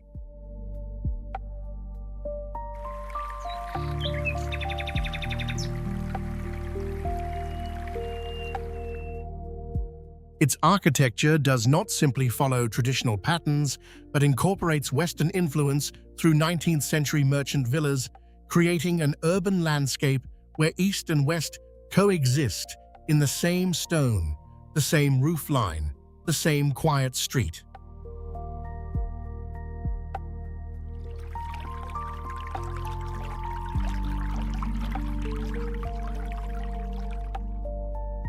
Along the old canal system, stone bridges and tiled roof corridors link rows of houses, supporting both water transport and protection from the weather.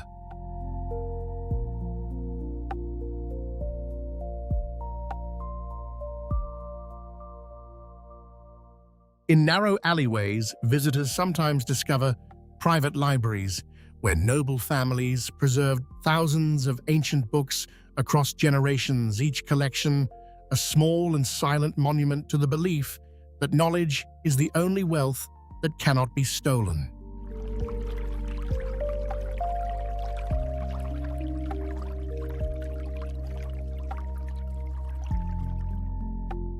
Nangsun avoids the noise and spectacle that tourism so often brings. Instead, it focuses on protecting its scenery, its sounds, and the unhurried rhythms of daily life that give the town its character.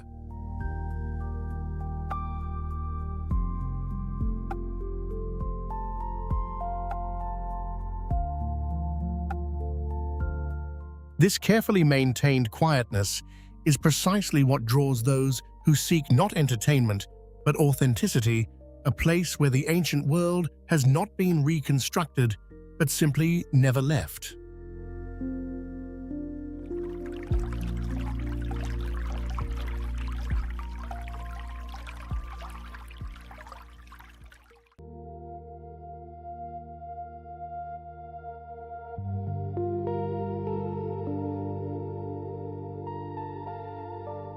Along the banks of the Tuo River, wooden houses rise above the water on tall stone stilts, their balconies stretching so close to the current that the town seems to breathe with the river itself.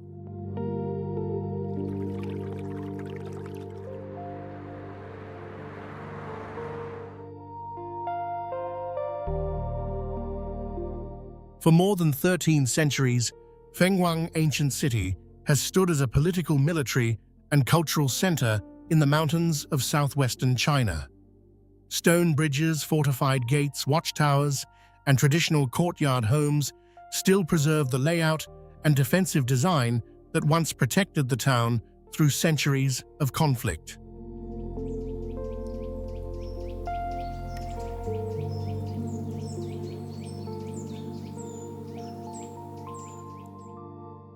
Stone-paved streets weave between markets, temples, and riverside neighborhoods, while masked dances, antiphonal folk songs, silver craftsmanship, and brocade weaving continue to preserve the traditions of the ethnic communities that have called Fenghuang home for generations.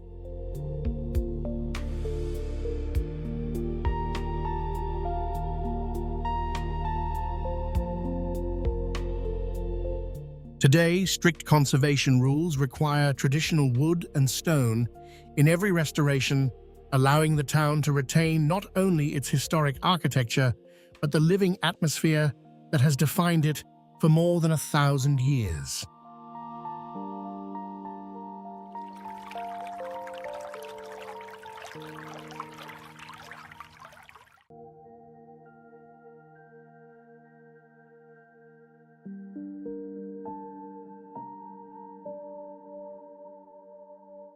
Where three rivers meet, a town was born that has spent more than 2,200 years watching the water carry the world past its doorstep.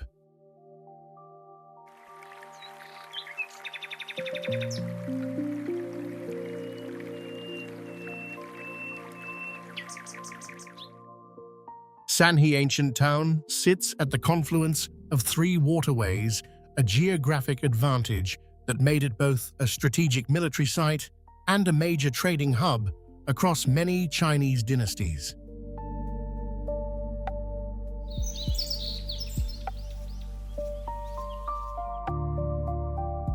Its ancient architecture remains remarkably preserved, with wooden houses topped by curved roofs, hand-laid stone alleys, and old bridges crossing the water in a style that belongs unmistakably to the Jiangnan tradition.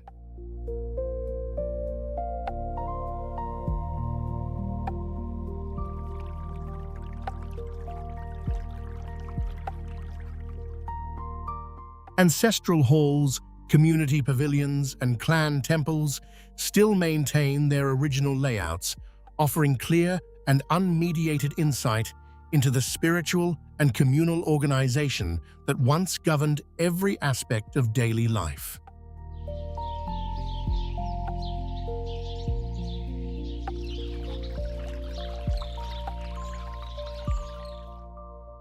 Traditional culture continues through folk festivals, including lantern dances, dragon boat races, and classical opera performances that involve both residents and visitors in celebrations that have not changed their essential form in centuries.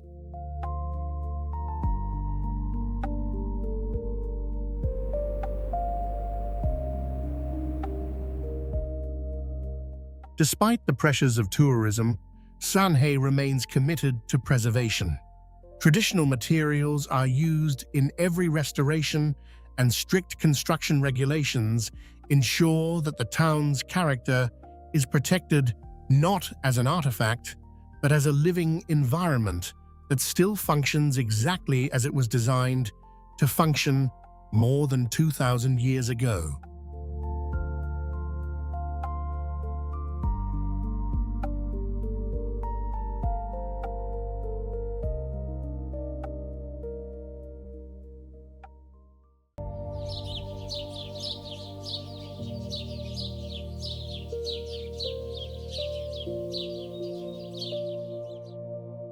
Some places changed the course of history with armies.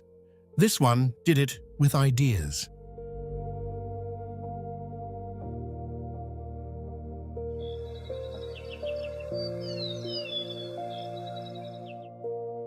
Behind its ancient walls stand the Temple of Confucius, the Confucius family mansion, and the Cemetery of Confucius, three monumental complexes that have honored China's greatest philosopher for more than 2,000 years. Together, they preserve not only the places where his descendants lived and where he was laid to rest, but the ideas that shaped an entire civilization.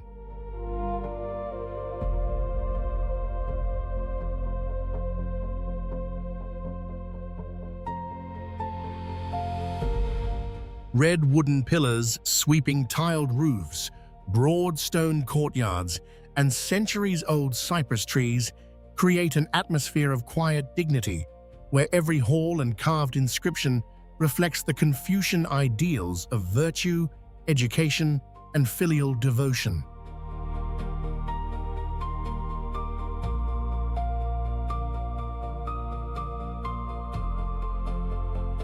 Khufu is more than a historic city. It is the birthplace of a philosophy that continues to influence millions of people, proving that the most enduring monuments are not always built from stone, but from ideas.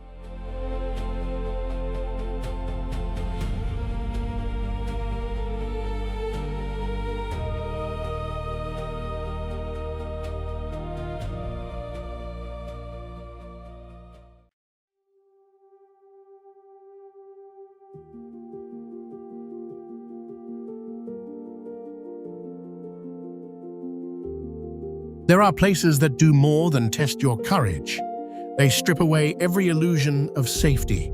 Places where roads coil tightly around sheer cliffs, forests erase every trace of those who enter, and waters can make an entire ship disappear as though it had never existed.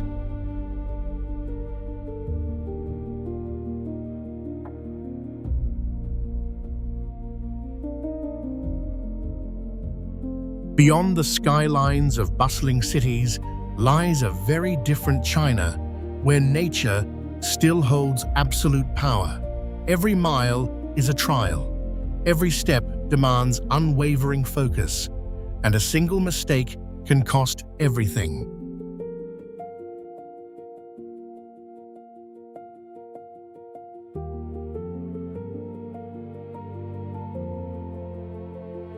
From bridges suspended above bottomless gorges and highways that exist for only a few months each year to forbidden forests and landscapes that continue to defy scientific explanation, every destination pushes the limits of both human understanding and survival.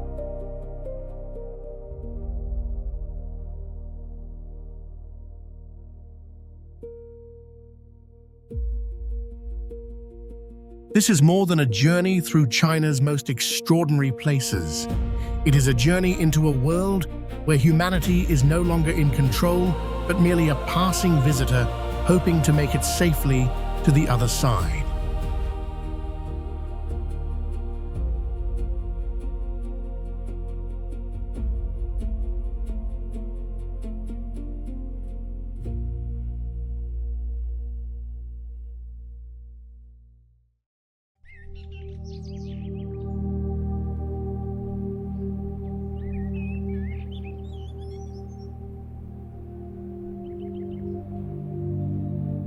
Hidden among the towering cliffs of Hunan province, a tiny convenience store clings to a sheer rock face, as if it were a secret suspended between earth and sky.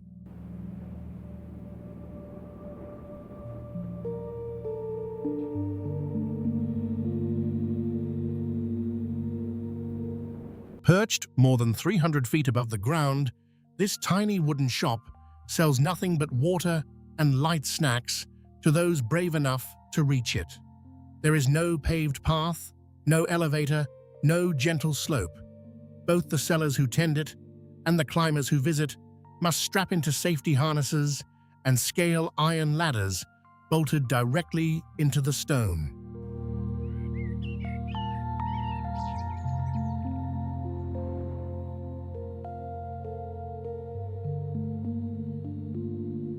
It has earned the quiet title of the most inconvenient convenience store in the world, a name that feels less like humor and more like truth once you see the climb required to buy a bottle of water.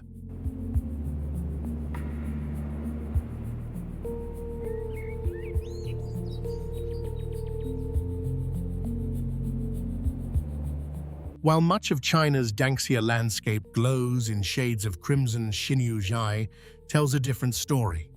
Here, quartz-rich sandstone has given rise to soaring silver-gray cliffs, their towering walls catching the light like mountains forged from crystal and frozen dawn.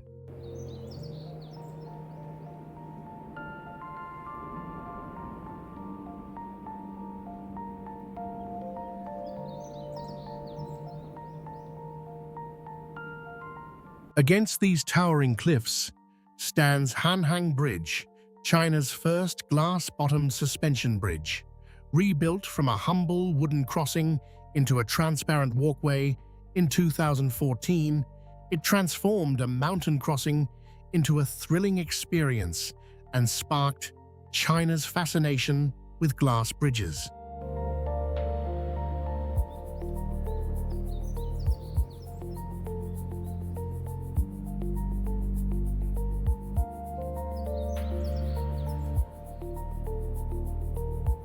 Standing on that glass with nothing between your feet and the canyon floor, but clarity itself, the world feels both impossibly close and dangerously far away.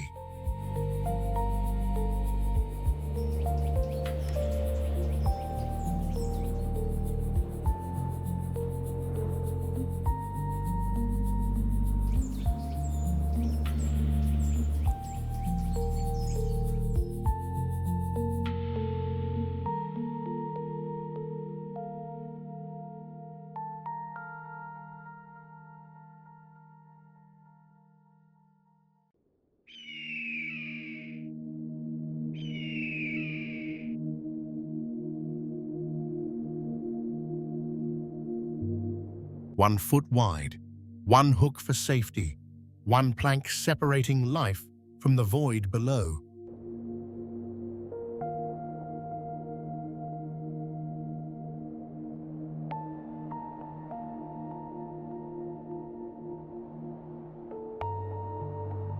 The Huashan plank walk is not a modern structure designed with margins of safety. It is a crude and aging system of wooden boards hammered directly into a sheer cliff face using hand-driven iron nails, a construction method that has changed little over the centuries.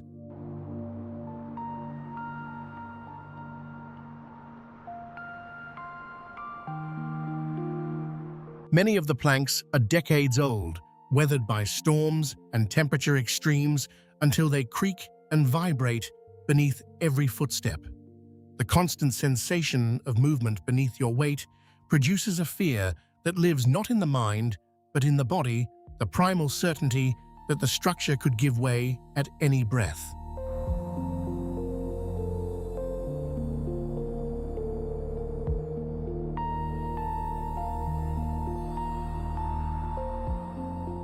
At barely 12 inches wide, the path becomes lethal when climbers moving in opposite directions meet on the same stretch. There is no room to pass safely. Climbers must unclip their harness and press past each other while gripping iron chains with nothing but their fingers separating them from an unbroken fall into silence.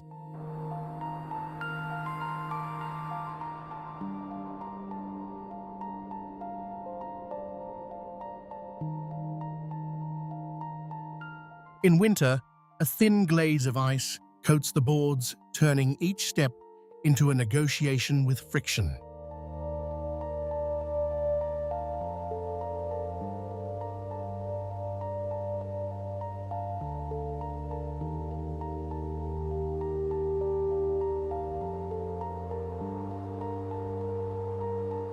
The cold numbs the fingers until the chains feel like something borrowed from a dream, present but impossible to hold.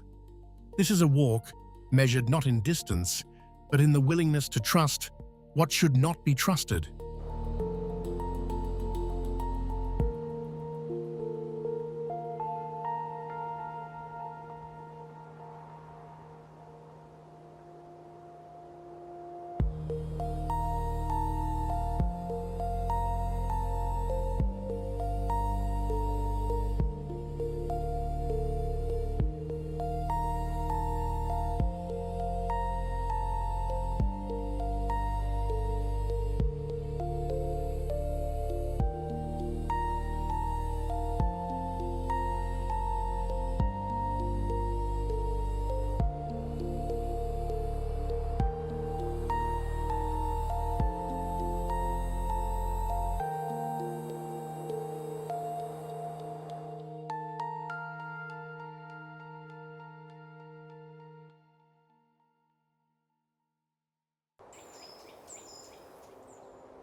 There is a stairway in the Danxia Range that allows no hesitation, only forward movement or nothing.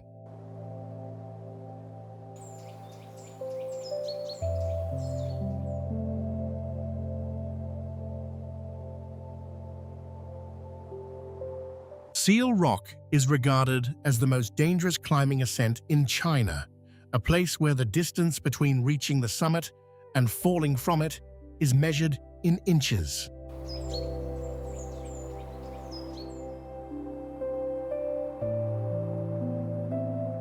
The formation itself resembles a massive seal resting on stone, its head and body sculpted over millennia by wind rain and the patient work of temperature extremes against red sandstone.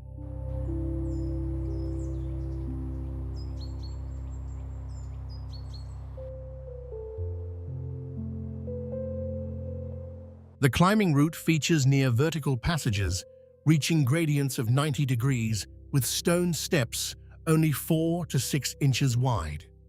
Climbers must use both hands and feet, gripping iron chains or narrow rock crevices where a moment of lost concentration can become the last decision they ever make.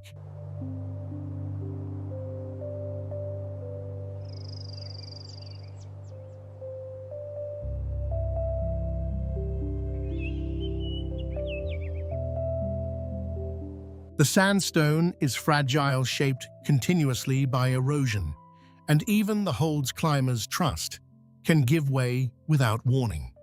What feels secure in one moment may quietly disappear in the next.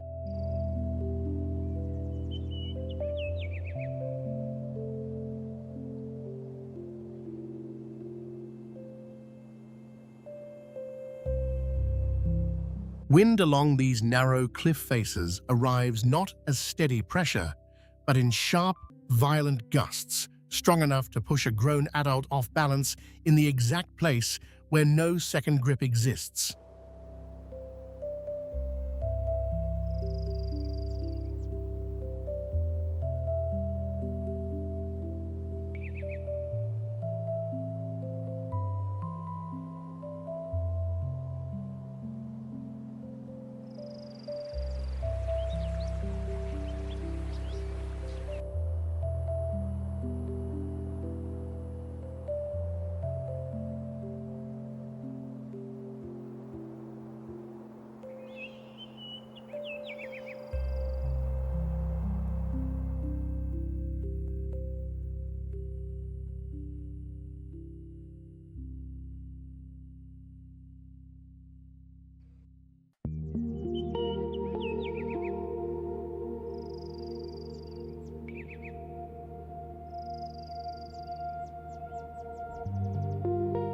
Suspended above a deep ravine, a bridge turns in on itself 3 times, rising through empty air like a staircase built for giants.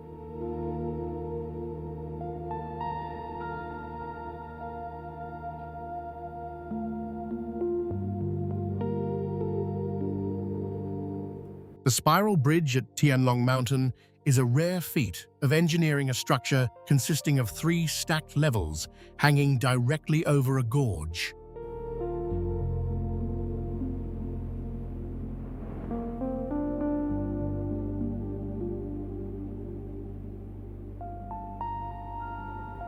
The challenge was simple in theory and terrifying in execution.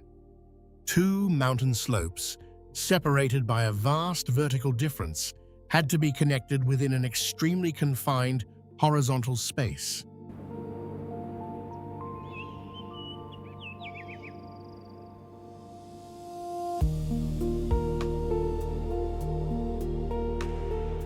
The solution was a spiral bridge that winds upward in tight loops, allowing vehicles to gain elevation rapidly without cutting through the mountain itself.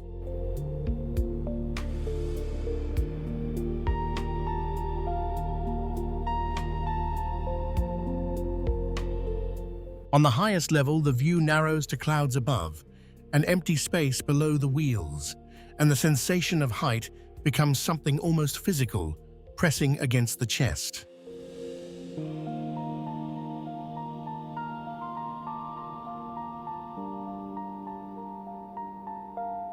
Each spiral loop pushes the road to the edge of engineering limits, where braking becomes survival, and a single loss of direction means nothing beyond the guardrail but open air and a fall with no return.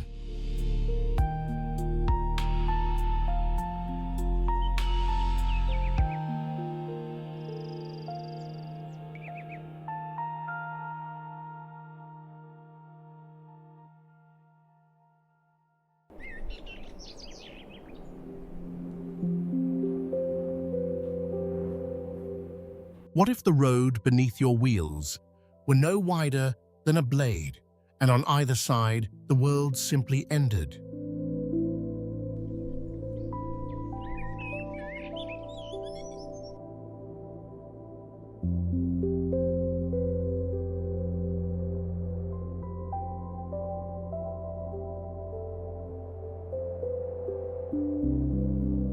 Known as the spine of the blade, this road in Chongqing is among the most exposed and mentally exhausting stretches of pavement ever laid. The roadway measures only 10 to 18 feet across, and in several sections it narrows to a single lane where 2 vehicles cannot pass at the same time.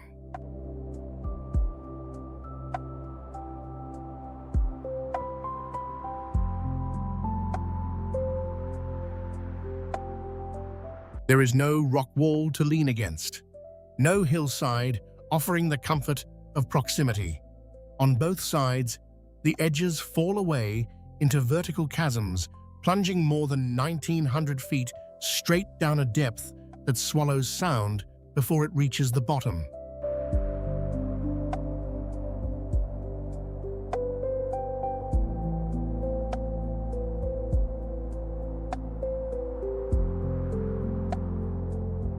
The ridge is known locally as the Wind Gate, a name earned by sudden crosswinds that sweep across the exposed road and shake vehicles with violent, unpredictable force. Motorcycles and high-clearance cars are especially vulnerable, caught between the gusts and the absence of anything solid to brace against.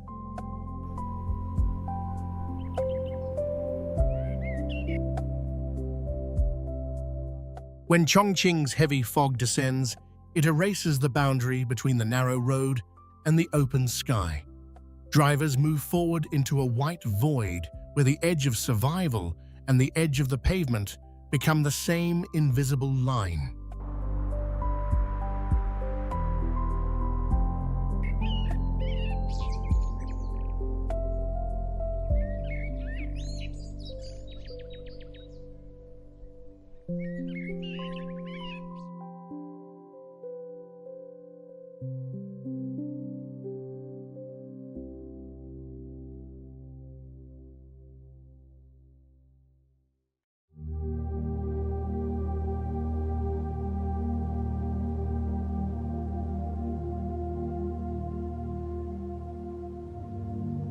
The glass beneath your feet is clean.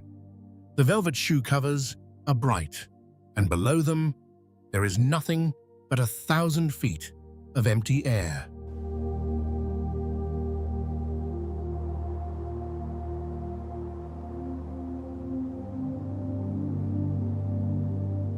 The Via Ferrata of Tianmen Mountain is anchored directly into a sheer cliff face, where the drop beneath the walkway falls vertically into the valley with no sloping ground to soften the perspective.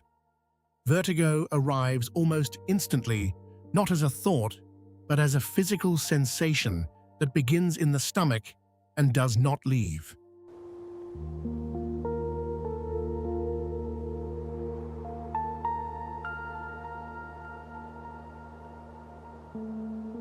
All visitors stepping onto the glass pathways are required to wear red or blue velvet shoe covers, a practical rule to keep the surface clean that produces a strangely surreal image, rows of brightly colored oversized feet inching along the edge of a lethal height.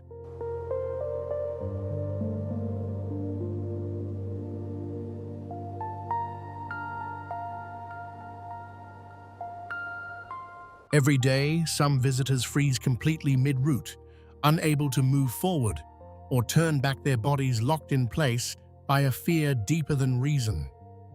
Friends or park staff must drag or carry them off the walkway while they lose control of their limbs, an experience that transforms a tourist attraction into something far more primal.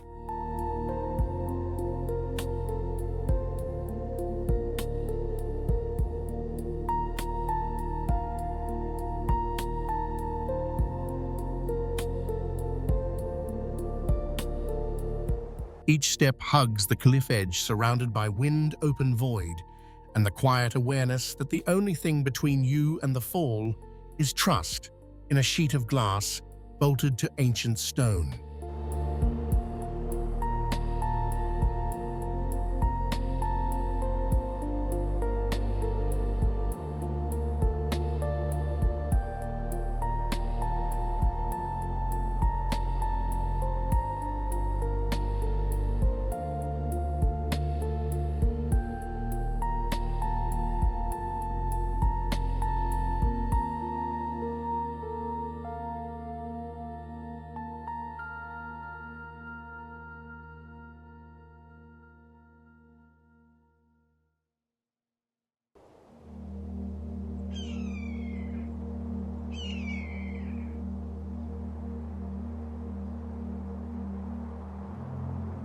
An ancient legend still echoes between these walls of a tiger pursued by hunters that leaped across the narrowest point of the river, roughly 82 feet wide, by pushing off a single rock in the churning current. That rock still stands today.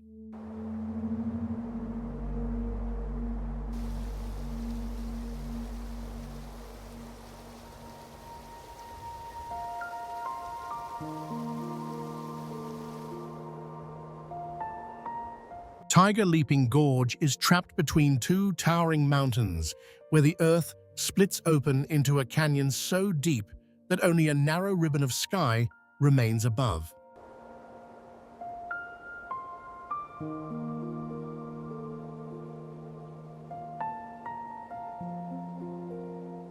The vertical drop from the mountain summits to the river surface reaches nearly 12,430 feet, placing this among the deepest river gorges anywhere on the planet.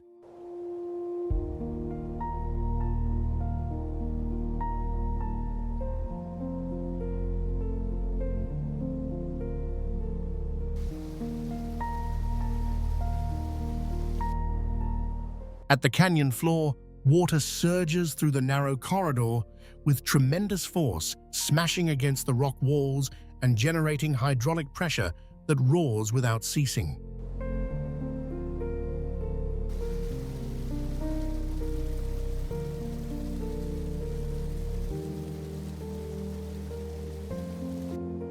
Tiger Leaping Gorge forms part of the UNESCO-listed Three Parallel Rivers landscape, where three mighty rivers slice through one of the continent's most dramatic mountain ranges. Few places on Earth reveal the raw scale of the planet so completely.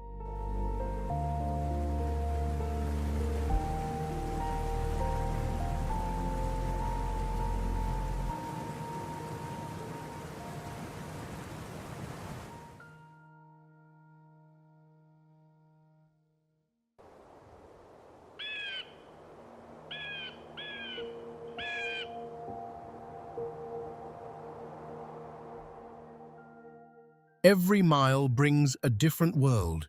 Snow-capped peaks give way to windswept deserts, emerald lakes shimmer beneath towering mountains, and golden valleys stretch toward the horizon.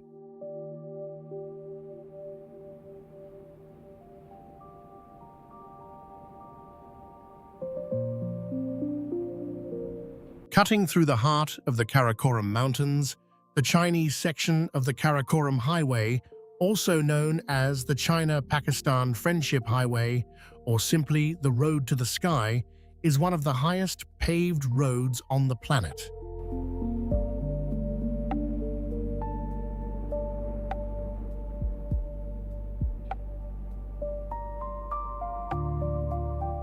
For much of the journey, the highway rises between 10,000 and 13,000 feet.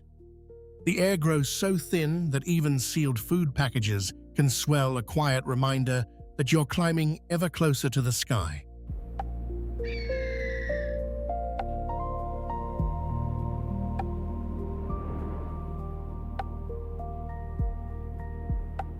Along the way, Baisha Lake appears like a mirage. Here, brilliant white sand dunes spill across dark mountain slopes shaped over centuries by relentless winds. In autumn, the landscape transforms once again as poplar forests and grasslands turn shades of gold beneath snow-capped peaks, making every mile feel like a drive through a living painting.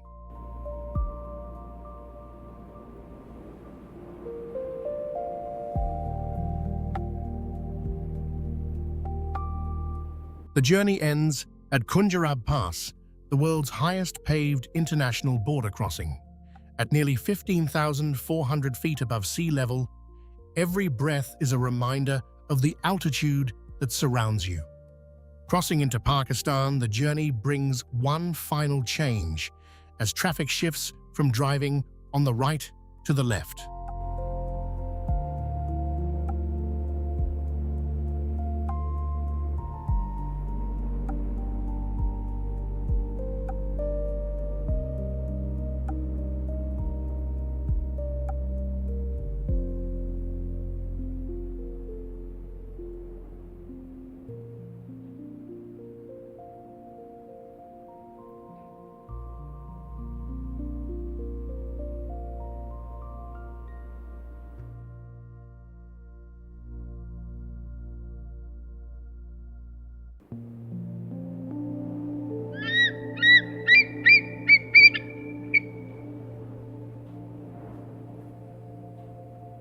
There is a road where movement has never gone in a straight line. It coils around the mountain in endless spirals, as if searching for an escape that may never exist.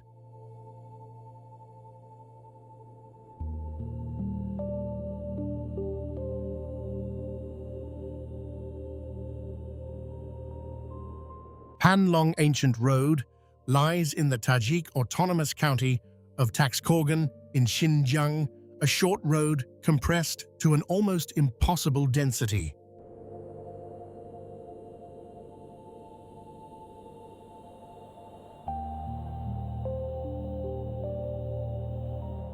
Along its brief length, more than 600 stacked switchbacks coil upward through the mountains, some bending nearly 270 degrees, forcing drivers to turn the steering wheel without pause from beginning to end.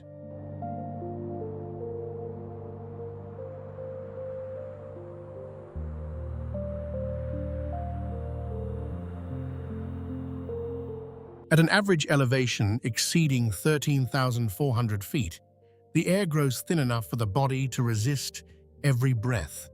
Combined with relentless turns, the road overwhelms travelers with a quiet but merciless strain few are prepared for.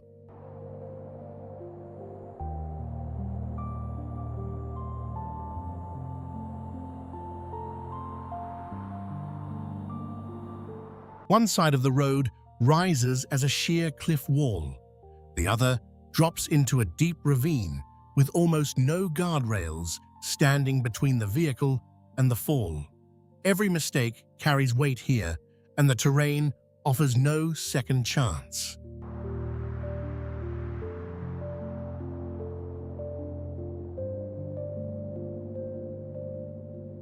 Because the slope is too steep for a straight ascent, the road was built in layered, zigzag segments, the only engineering solution capable of overcoming an elevation change of more than 3,600 feet within such a compressed distance. The result is a road that looks from the air like a thread wound desperately around a needle.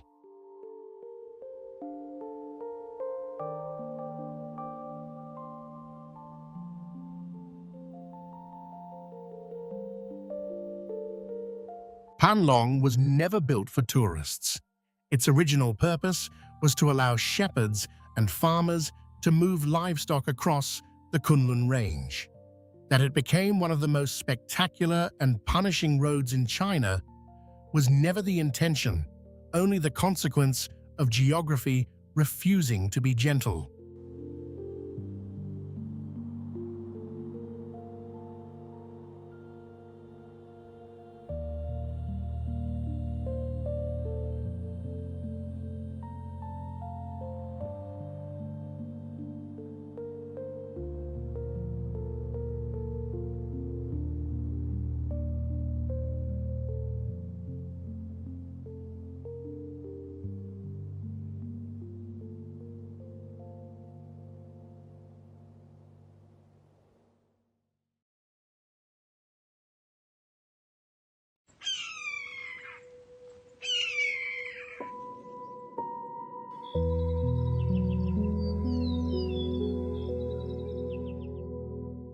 Separated by a bottomless gorge, two mountain peaks have been linked for centuries by nothing more than a single stone bridge.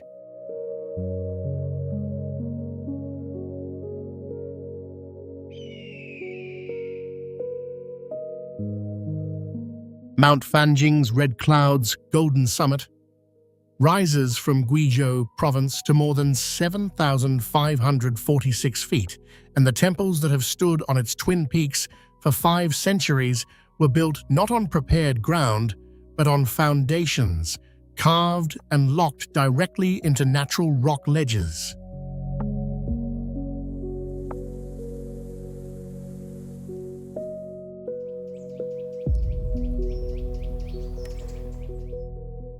To cross the gap between the two summits, ancient builders raised a stone arch bridge above a gorge where the wind moves constantly and there is nothing beneath the bridge but open air.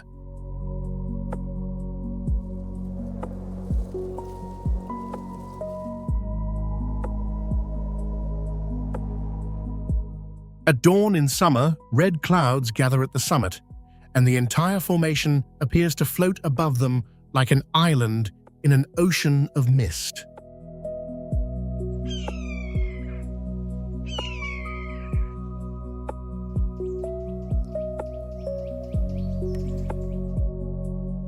To reach this place, visitors climb more than 8,000 steep stone steps through gaps barely wide enough for one person. The climb itself is part of what the summit means arrival earned, rather than simply reached.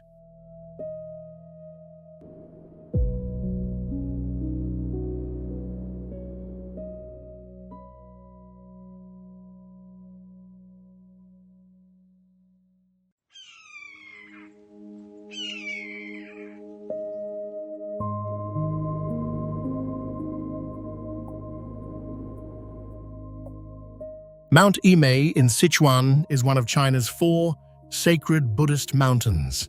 At nearly 9,800 feet above sea level, its golden summit is home to one of the most ambitious religious structures ever built at such an extreme elevation.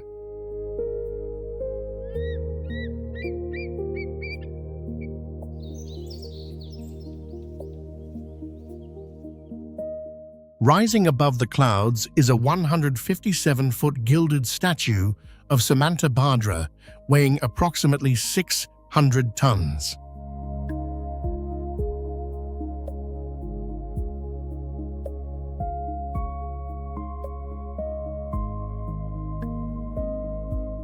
Getting it there was an engineering challenge of its own. Hundreds of tons of material had to be transported across steep mountain terrain, using a combination of human labor and specialized transport systems.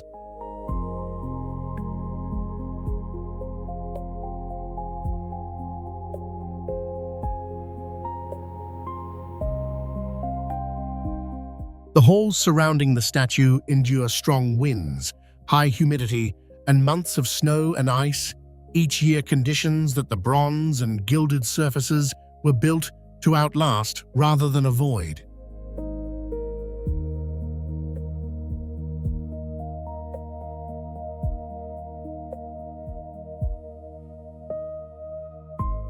Connecting the summit to the lower slopes is a cable car crossing a deep gorge, each cabin carrying 100 people across the drop.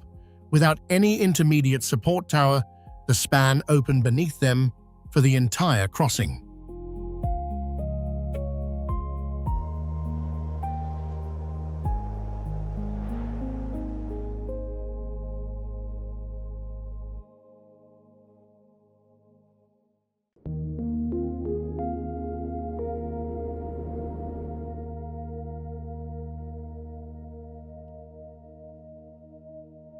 In a natural basin among the remote limestone mountains of Guizhou, China, placed an ear large enough to hear the universe thinking.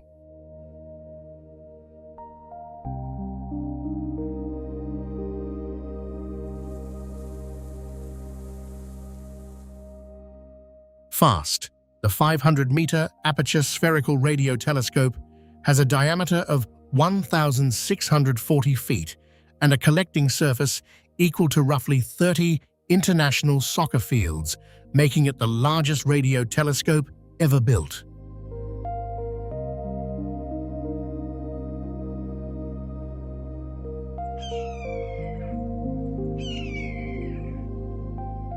Engineers chose the natural karst valley, deliberately using its existing bowl shape to reduce the amount of excavation needed and to shelter the structure from the surrounding terrain.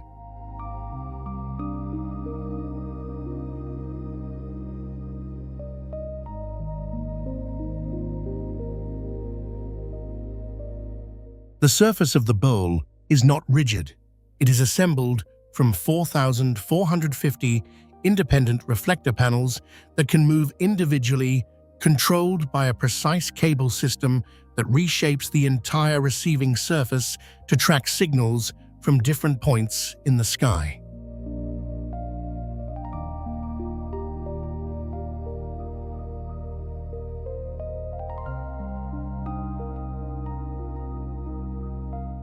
To protect an instrument sensitive enough to detect signals from galaxies billions of light years away, the area within a 3-mile radius has been largely cleared of phone signals, Wi-Fi, and other sources of radio interference, creating a zone of quiet around the most attentive listening device humanity has ever built.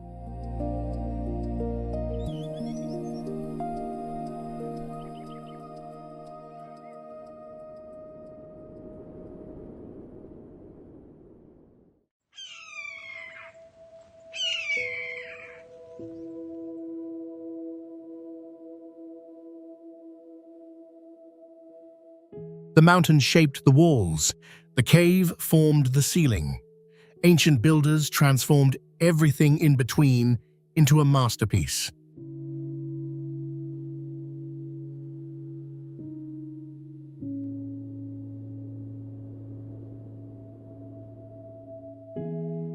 Lingteng Temple in the Lishan Mountains does not sit on the mountain. So much as it grows from it, using giant rock overhangs formed by volcanic activity millions of years ago as the architecture for a complex where the cliff is the wall and the cave is the shelter.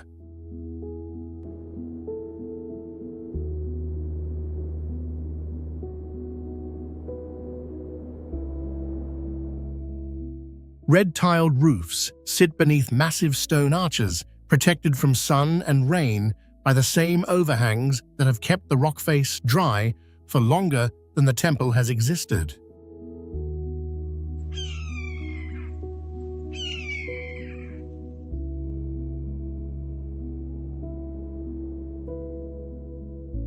Underground springs on the mountaintop send water flowing down the cliff face in white, silk-like streams directly in front of the temple gate, a constant movement of water that frames the entrance without crossing into it.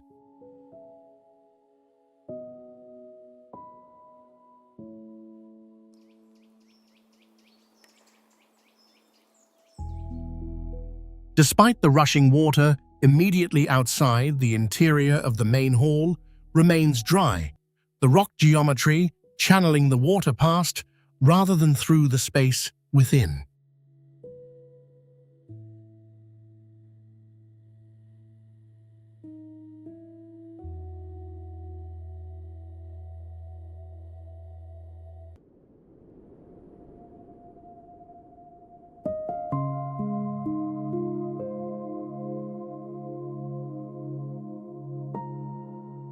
Carved into towering cliffs, dozens of cave temples seem almost impossible to reach.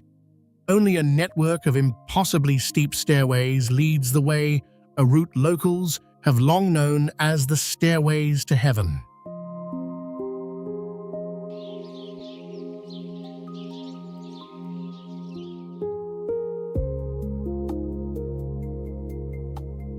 Mian Mountain in Shaanxi Province is not a single temple on a cliff, but a city of temples distributed across the rock face at more than 3,280 feet, built inside massive natural caves over centuries by people who carried every brick and beam up paths that could unsettle even experienced climbers.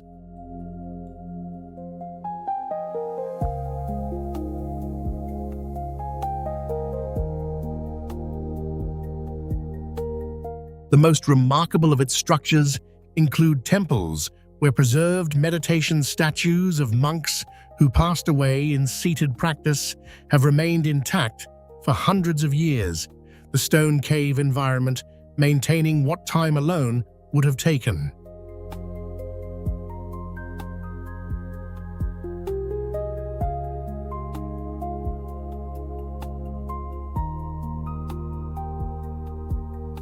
The grandeur of Mian Mountain lies not in any single structure, but in the totality of what was accomplished. Corridors suspended between earth and sky, rooms inside rock staircases, where the mountain itself is the architecture and the builders simply worked with what it offered.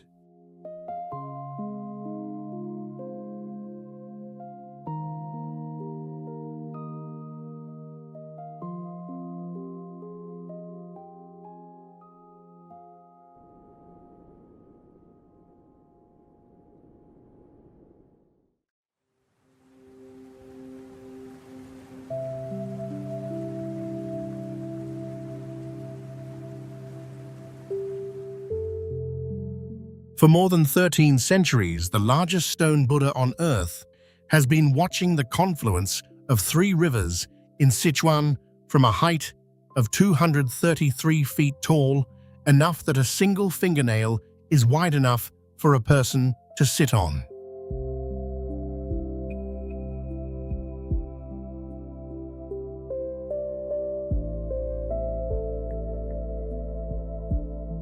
The statue was carved directly from a cliff over nearly a century of work, during which ancient laborers removed millions of tons of solid rock and continuously dropped it into the rivers below.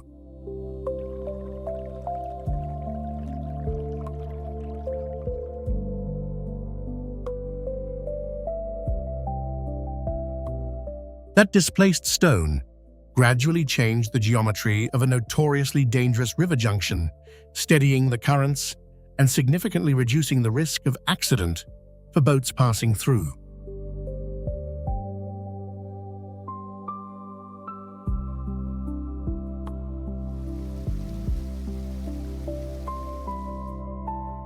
After the carving was complete, more than 1,000 carved hair buns and a hidden internal drainage system were built into the figure to direct water away from the stone's surface, protecting it from the erosion that would otherwise have taken centuries of rain to accelerate.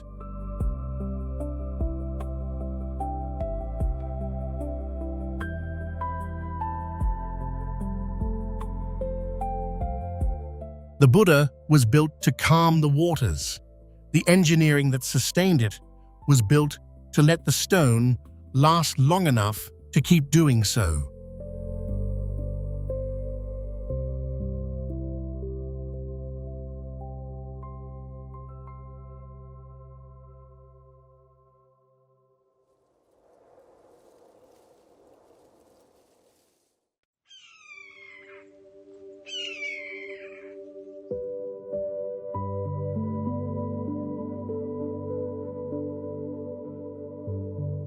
More than 1,300 feet of empty air separates the two sides of this canyon, deep enough that even a falling stone seems to disappear before it reaches the river below.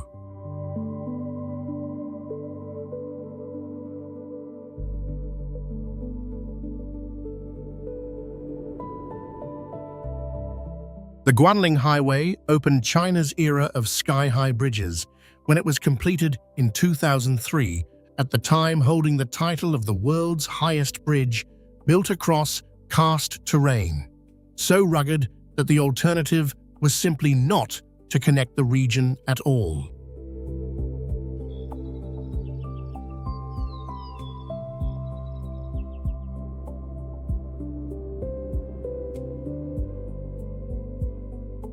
Rather than routing the road around every ridge and canyon, engineers used substantial amounts of explosives to cut through mountains and open a direct path across rocky terrain. In the hardest sections, more than half of the route runs on bridges or inside tunnels.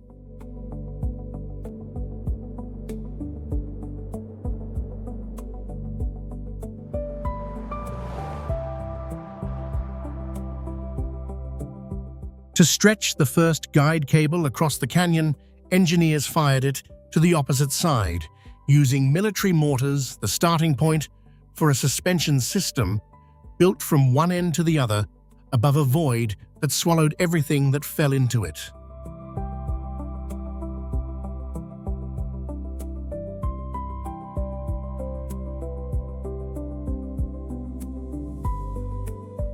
Before this highway, the journey from Guanling to Xinyi took days for truck drivers. After it opened, the same route took less than 3 hours.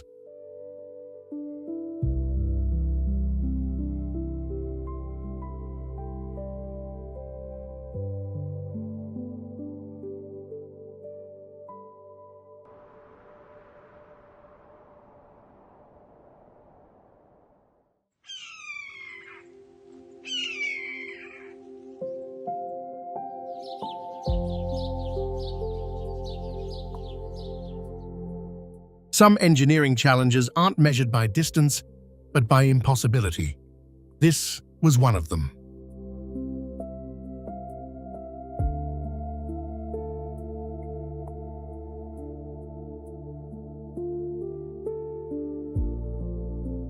Between two deep gorges lay nothing but a razor-thin limestone ridge, leaving engineers with only a single place to support two massive bridges at once.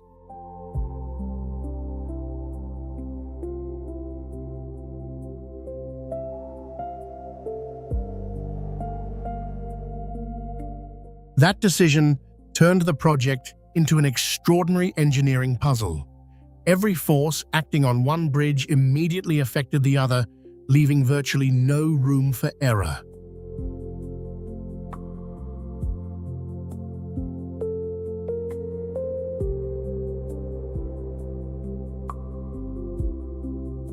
Reaching the site was another challenge entirely. With conventional transport, impossible engineers built a record-breaking cable crane system to move hundreds of tons of steel and concrete across the mountains.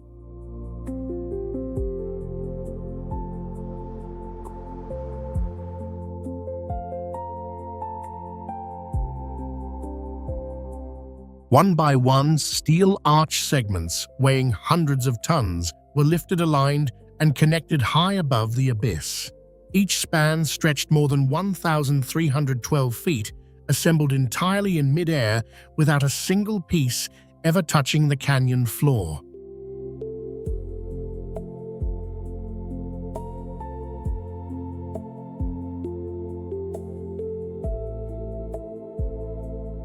From a distance, in mountain mist, the twin arches look thin and almost delicate, a visual impression that contradicts everything about what it took to put them there.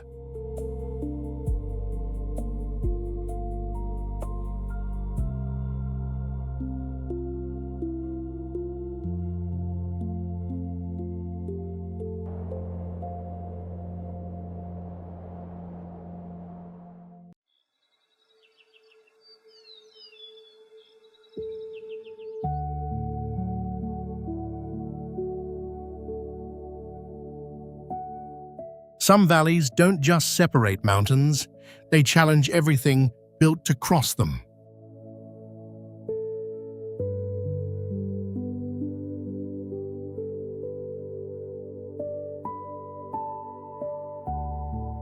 Known as the Steel Gate of the Silk Road, the Guozigou Bridge spans a wind corridor 656 feet above the valley floor in one of Xinjiang's most geologically active regions.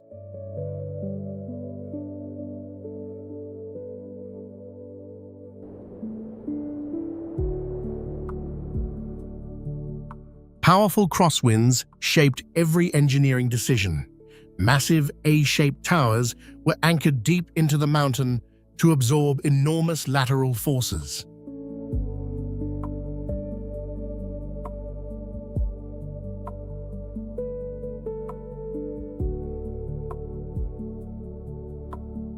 Construction demanded equal respect for nature. Every operation was carefully controlled to protect the old-growth forest below, ensuring that no materials or debris ever reached the valley.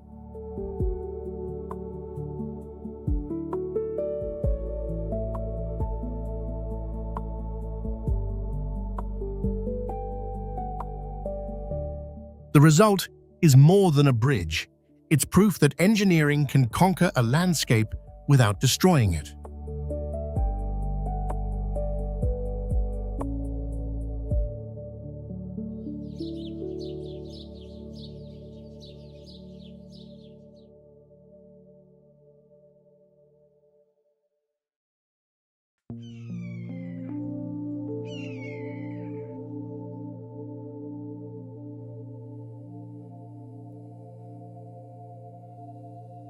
For more than 1,500 years, this temple has seemed to defy gravity itself.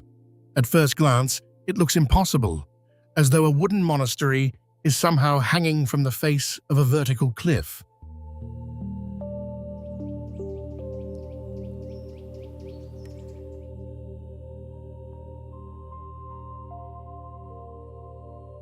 But the greatest illusion isn't that it's standing.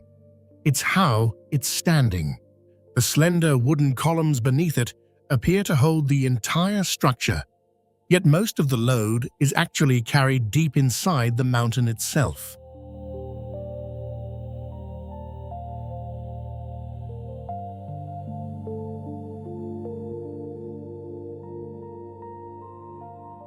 "40 rooms are supported by treated fir beams driven directly into the rock, transforming the cliff into the temple's true foundation.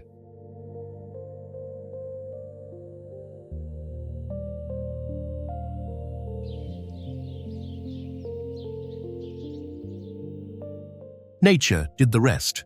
A massive rock overhang shields the temple from rain, snow, and falling stones, while narrow corridors cling to the cliff, suspended between solid rock and open air.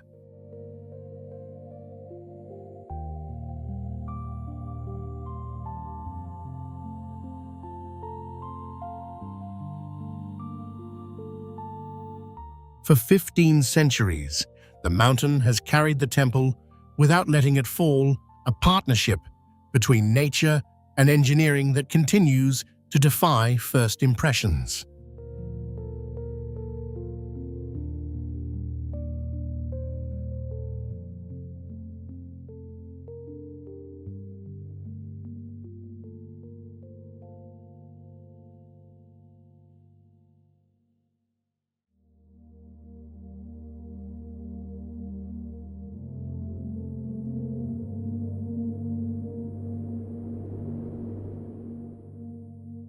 Storing 42 billion tons of water changed the mass distribution of the Earth.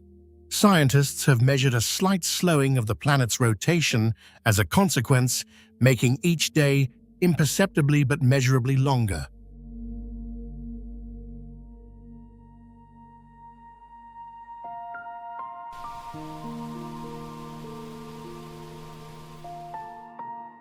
The Three Gorges Dam blocks the Yangtze River with a structure built from 28 million cubic meters of concrete, enough steel in its construction to build 63 Eiffel Towers, and a reservoir that stretches hundreds of miles upstream from the dam face.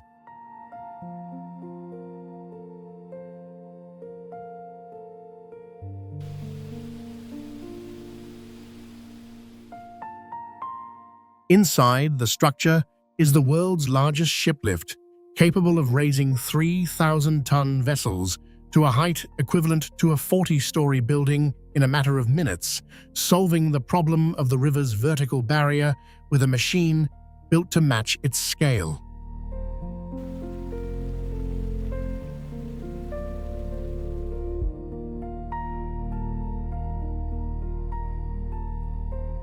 Behind the numbers of the dam's construction lies a human reckoning.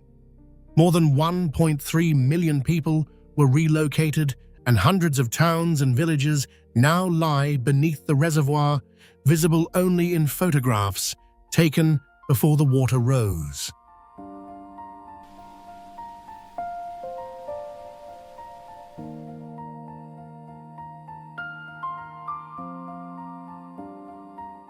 The dam is an achievement of engineering at a scale that required corresponding decisions at the same scale, and both the structure and its consequences are permanent.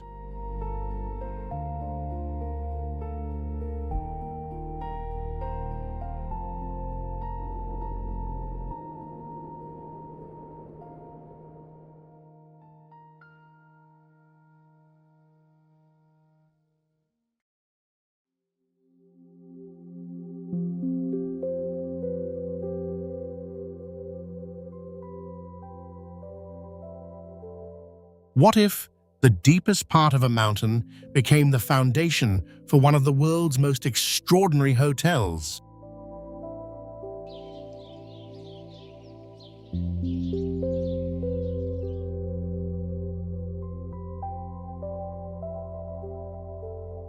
The Intercontinental Shanghai Wonderland drops 16 floors below ground level into the walls of an abandoned quarry in the hills south of the city, a structure that chose to use the void left by decades of stone extraction rather than fill it in.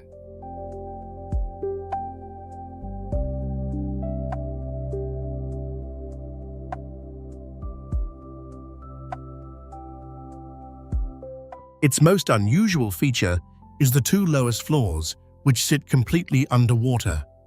Guest room windows on those levels look directly into a large aquarium where sharks and marine creatures move through the water on the other side of the glass.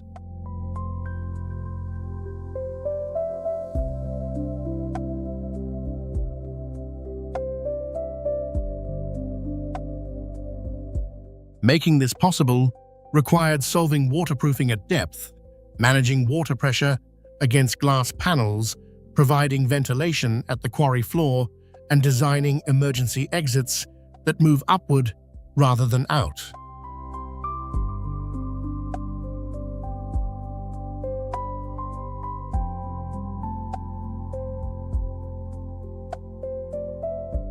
The construction process generated 41 new engineering solutions that received international patents, a count that suggests how completely the project departed from any precedent that previous hotel construction had established.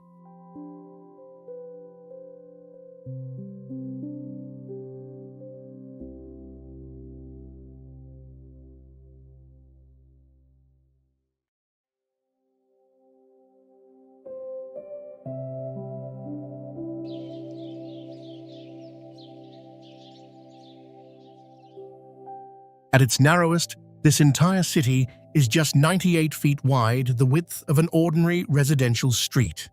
But in Yanjin, that narrow strip isn't just a road, it's an entire city.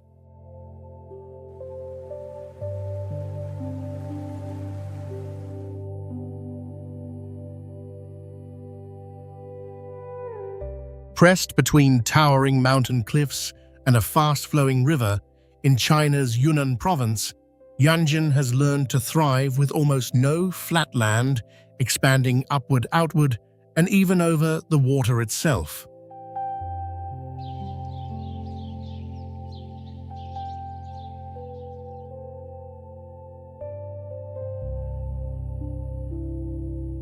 With no flat ground left, high-rises are pushed to the cliff edges and anchored by concrete piles driven into the riverbed.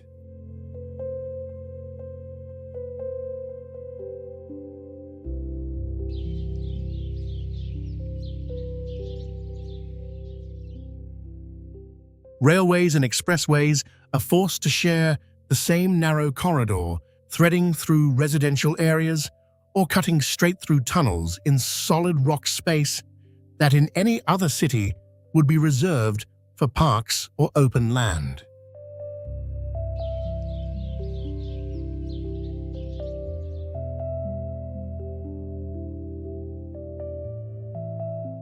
The city stretches like a thin ribbon through the mountains where tens of thousands of people live on terrain never meant to support them, making Yanjin one of the clearest examples of human adaptation to geography.